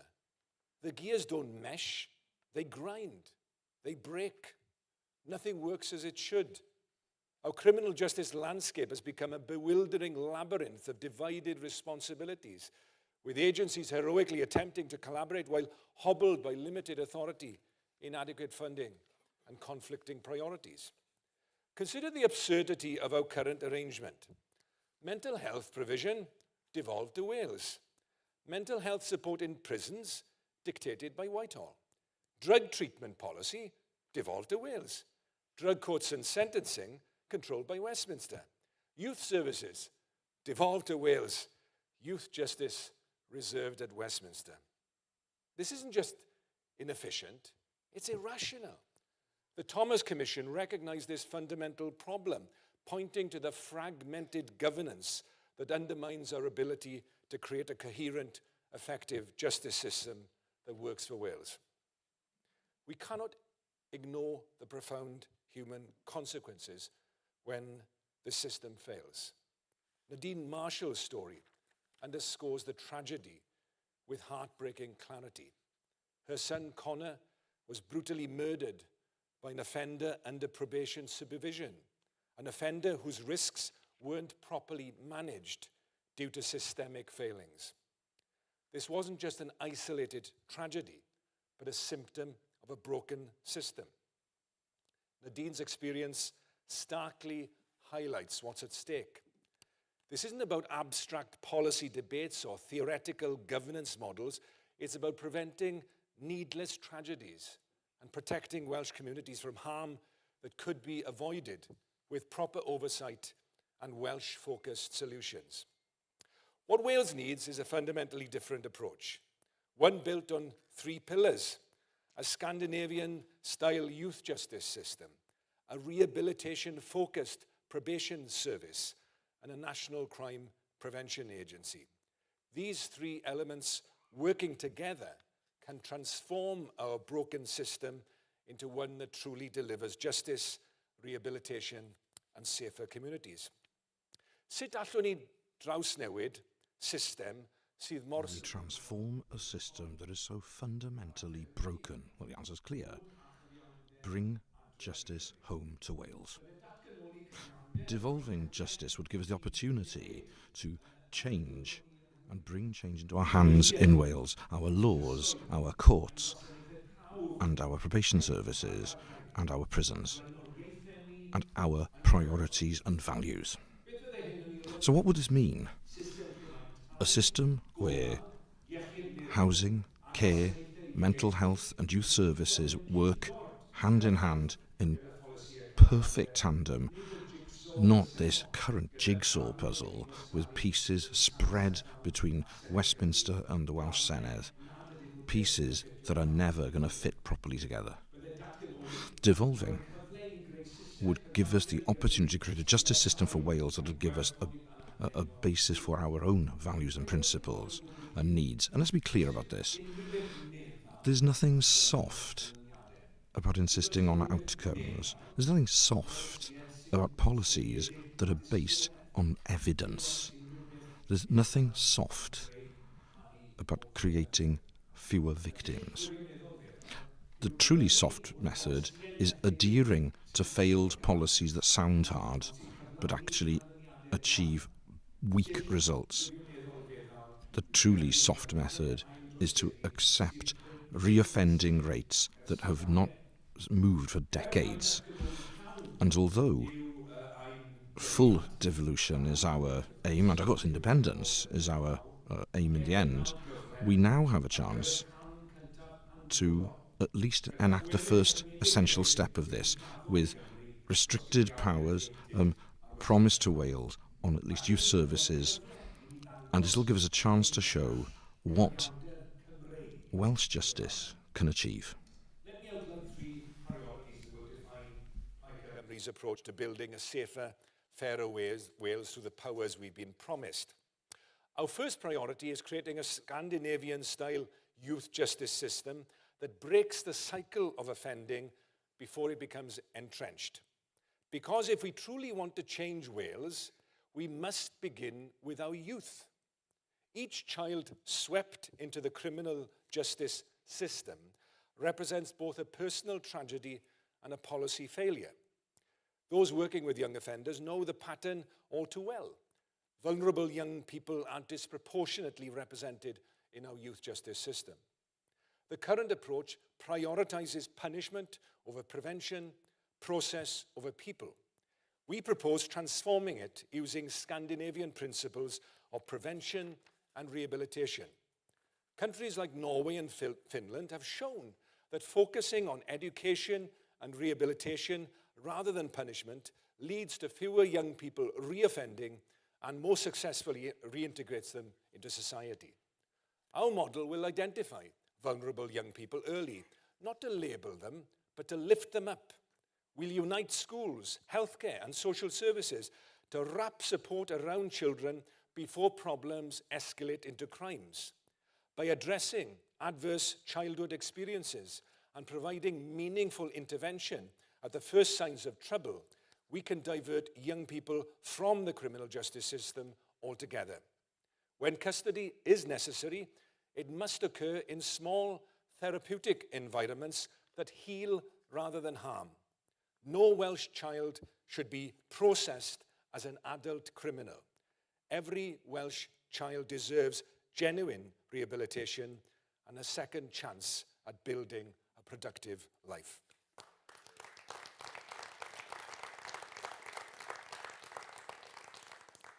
Our second priority is establishing a rehabilitation-focused probation service that genuinely reduces the risk of reoffending.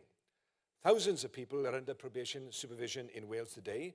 Their success or failure directly impacts our community's safety. The tragic case of Connor Marshall reminds us of the deadly consequences when probation fails.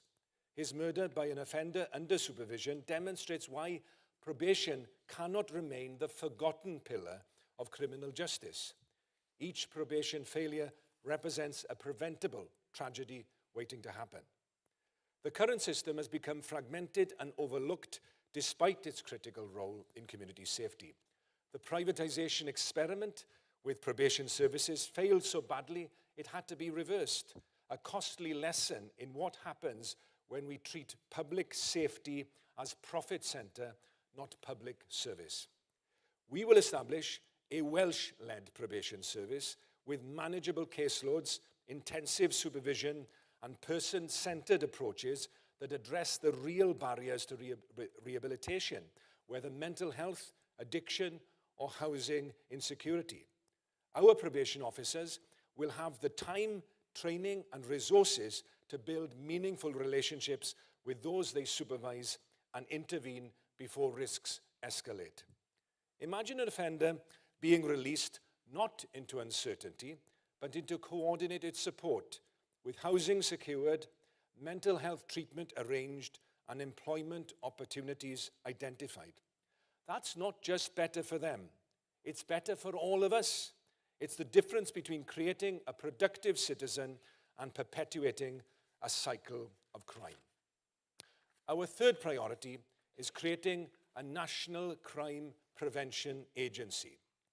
Each crime has two costs: the harm to the victim and the cost to society.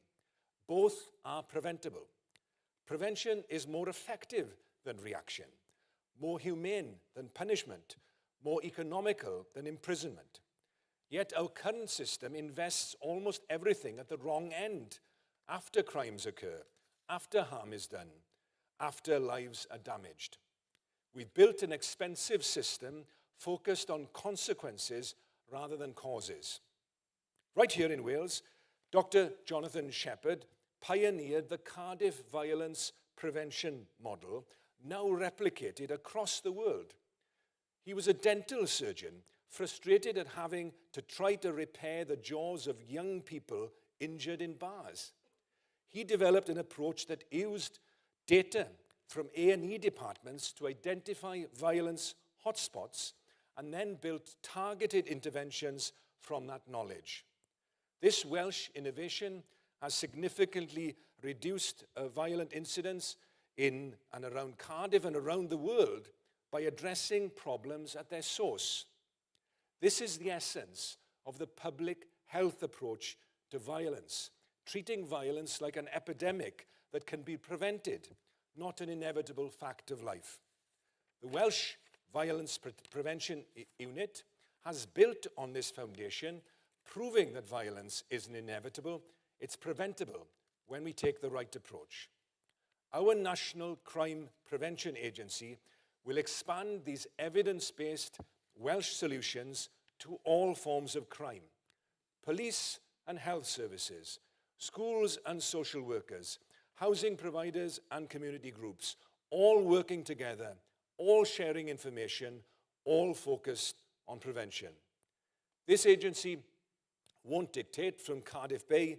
It will empower local communities with the resources and expertise to develop solutions tailored to their unique challenges, whether county lines in our towns and valleys or rural crime in our countryside, because no one knows a community better than those who live in it.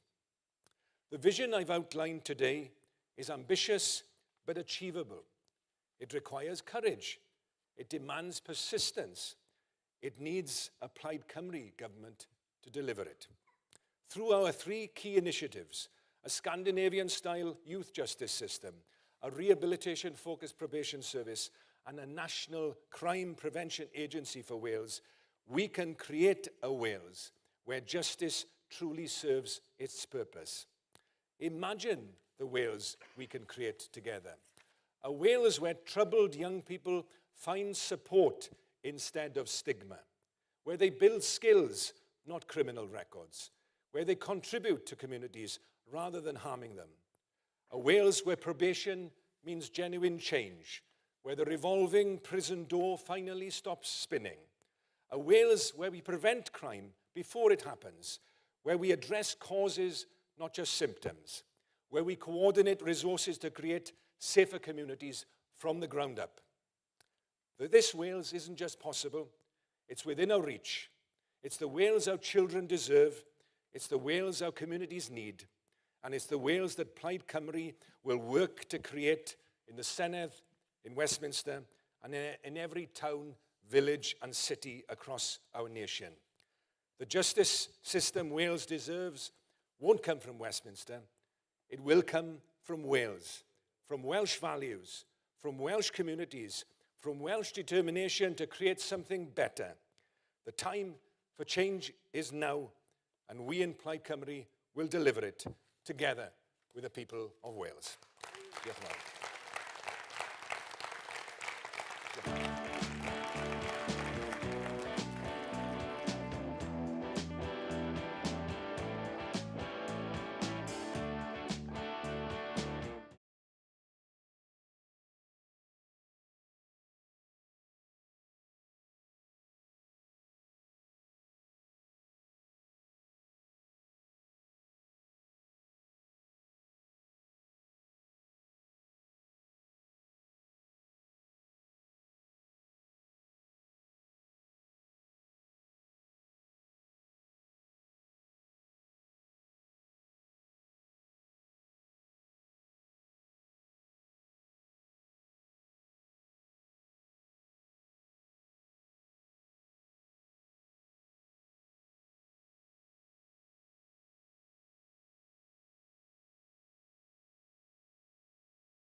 I gloi'r gynhadledd, mae'n bleser croesawu arweinydd Plaid Cymru yn San Steffan i'r llwyfan.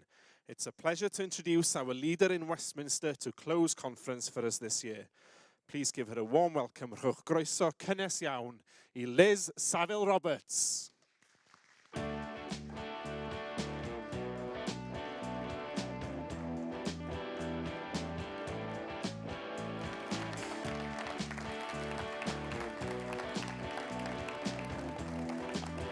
Helo pawb. Da iawn pawb sydd efo'r dyfal parhad I aros tan y diwedd. Falch iawn o'ch gweld chi. Tydi ddim wedi bod yn gynhadledd da, ynda. Da ni wedi cael gynhadledd. We've had a good conference, haven't we? I don't say this every year because I think this is truly, we feel that there is something afoot. There's a movement abroad. There's something new and exciting. For a new, exciting period for Wales. There are times in history when a nation has to decide its future. When we have to break free from the shackles of the past and opt a new path. This is one of those times, I think. What we've seen this weekend is that each and every one of us in this hall are agreed on a clear aim. We can elect a new First Minister in 2026. We can elect a government led by Plaid Cymru, with Rhun ap Iorwerth at its head.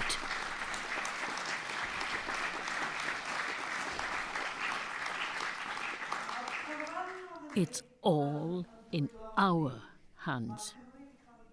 Wales has been held back for far too long by governments in Westminster who don't understand or care about our people, by a tired Labour Party in Cardiff, self-satisfied, who now refuse to stand up for Wales. We've seen the effects of that. But what's important to us is that we're not just here to complain. We're here to offer something better, not just to protest, but to lead. Over these last few days, we've seen the power of community politics, which serves people, not the interests of big business in London. And I just to take an opportunity from this stage to thank some of the Gwynedd councillors who are now in. Many of you will know with Linda Pengwern, Linda Ann Jones, who's retiring after almost 39 years as a councillor in Festiniog. That's a trailblazer of a woman in Gwynedd. One of the earliest female councillors for Plaid.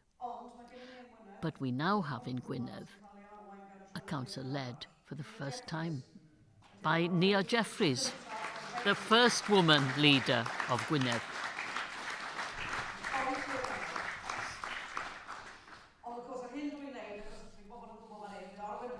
And what I know, what Liz Savile-Roberts really enjoys is an election. And we've a by-election in Ward Cairo and on the 10th of April, and we're going to go there and show that it's Plaid Cymru has shown its stamp in Gwynedd. So come to us to campaign for Geraint Parry. I'd also really like to thank Seamus Logan from our sister party, the SNP, for his passionate speech yesterday. His words were, of course, a reminder of the shared struggle which we face and the opportunities that lie ahead. Think about it. In 2026, for the first time, we could have two pro-independence governments working together to improve the lives of our two nations and learning from each other. That, my friends, is a real partnership in power. None of this rubbish about both ends of the M4. Fundamental to Plaid Cymru's purpose is to drive prosperity in our economy. We have incredible small businesses. I was delighted to visit Dylan's restaurant this morning and to see how they have grown, how they provide this fantastic Welsh branded restaurant service, and also their plans for succession into the future. That's so much there that fits our values of Plaid Cymru. But at the same time, the lesson that we learnt there, we need to be able to replicate that with other Welsh businesses, because there is a lack of homegrown businesses that go beyond the small business and then grow to become larger businesses that then have that continuity. What we want is those businesses, of course, that can provide jobs, inject money into our communities, and we need a government that will step up and support local businesses to grow. And of course, this is what we're seeing. Unfortunately, Labour is doing the exact opposite, holding businesses back, the employment they could make, the wealth they could bring to their communities by loading them down with the sky-high national insurance costs. Not only that, of course, they have scrapped winter fuel payments for pensioners, they have refused to lift the two-child cap, keeping children in poverty, and now they're slashing £5 billion in welfare support from disabled people. We all agree on the need to clean up the economic mess left by the Tories. But balancing the books at the expense of small businesses and at the expense of the most vulnerable people in our society is not the way to do it. And that is absolutely essential to our values. It's core to our values. Labour rode in on a wave of talking about change. They claim to offer an alternative to Tory rule, but when it comes to the economy, what has really changed? Instead of breaking with the past, Labour is doubling down on the failed economic model that has left Wales poorer, sicker, and less productive in the last 15 years. To govern, of course, is to choose. Politics is always about choices. Labour is choosing to abandon Wales. Rachel Reeves says there are difficult choices to make, but those choices always seem to rain hardest on the poorest, the sickest, the most vulnerable, and it's the ultra-wealthy and the big corporations who are sheltered from the storm. Now, it doesn't have to be that way.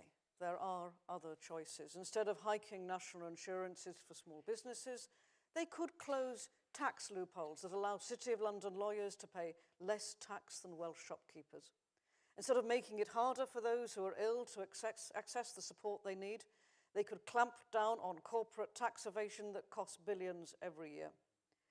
Instead of gutting Welsh public services, they could end taxpayer subsidies for oil and gas giants who are making record profits. Instead of taxing working family farms, they could ensure that those making millions from property speculation pay their fair share. And this I must say, if the UK is to make an argument for its existence, the very structural inequality which we in Wales suffers the most, that is what Labour should be seeking to address, not keeping our communities under the hatches as they have done for far too long.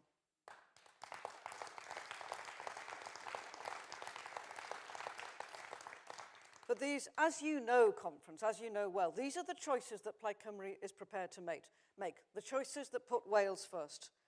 And Labour won't make them because they're still trapped by outdated Treasury thinking. They cling to ideological fiscal rules, a choice that serve the financial elite best while leaving ordinary people behind. And other countries have done it differently. They have faced real change. Germany have adapted their economic strategy to meet new global realities.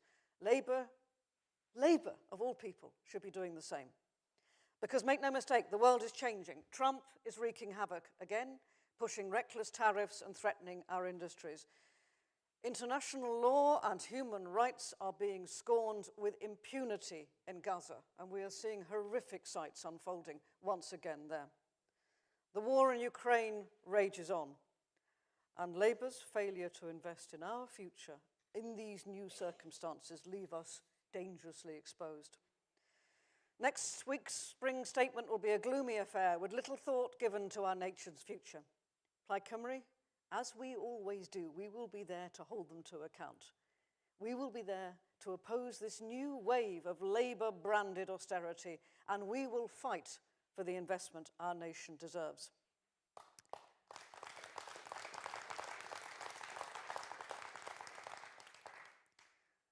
So on the one hand, we have Labour, tired, run out of ideas, reboiling Tory economic policies, representing those. But it's not the only danger, of course, that we face here in Wales.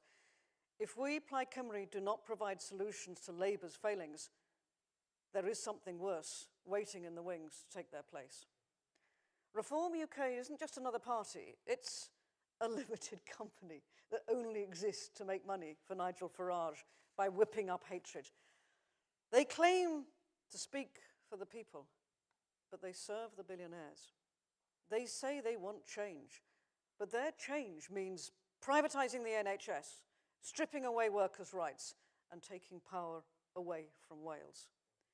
They thrive on division. They will attack our language, they will undermine our identity, and they will turn neighbour against neighbour, because that is what political hatred does for them. If we do not take this threat seriously, they could become the biggest party in the Senedd. Our national parliament, Wales's national parliament, Reform UK. And if that happens, it would be a disaster for Wales. Now this must galvanise us, because I got into politics to stand against everything that Reform UK proposes. All their values are anathema to me. We must be out there for the sake of Wales, for the sake of decency, for the sake of the values that we hold true. We have a duty to do that. Let this galvanise us, because we must do it.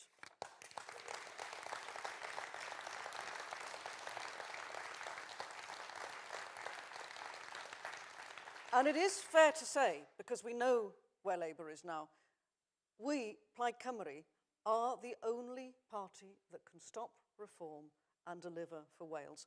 Labour is too weak.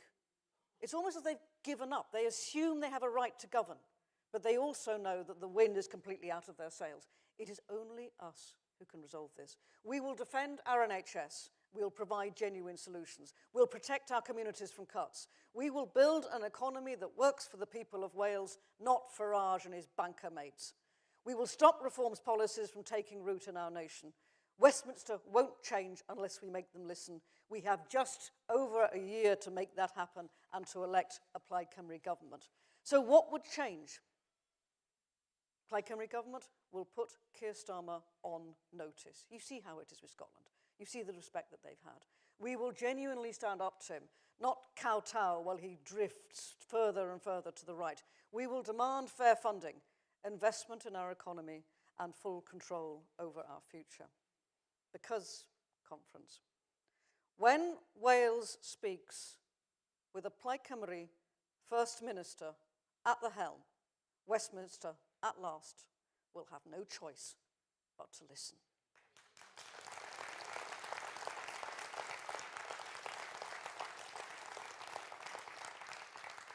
So I am delighted to say that this conference has made one thing really clear. Plaid Cymru is ready to lead. Labour has failed. Reform is a threat. Plaid Cymru is the only party that truly puts Wales first.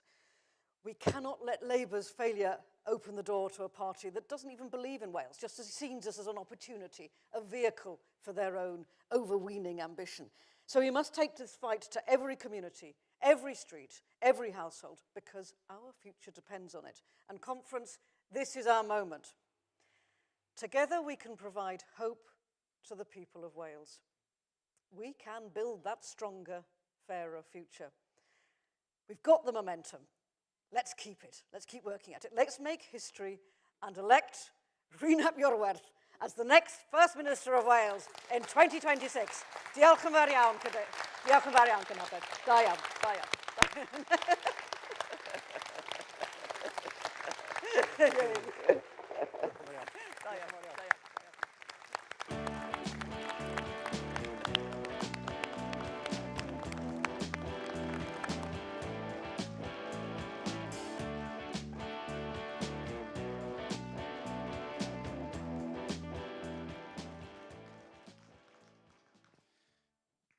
Diolch Liz, a diolch o galon I bob un ohonoch chi am fynychu'r gynhadledd. Thank you all for another engaging and inspiring conference.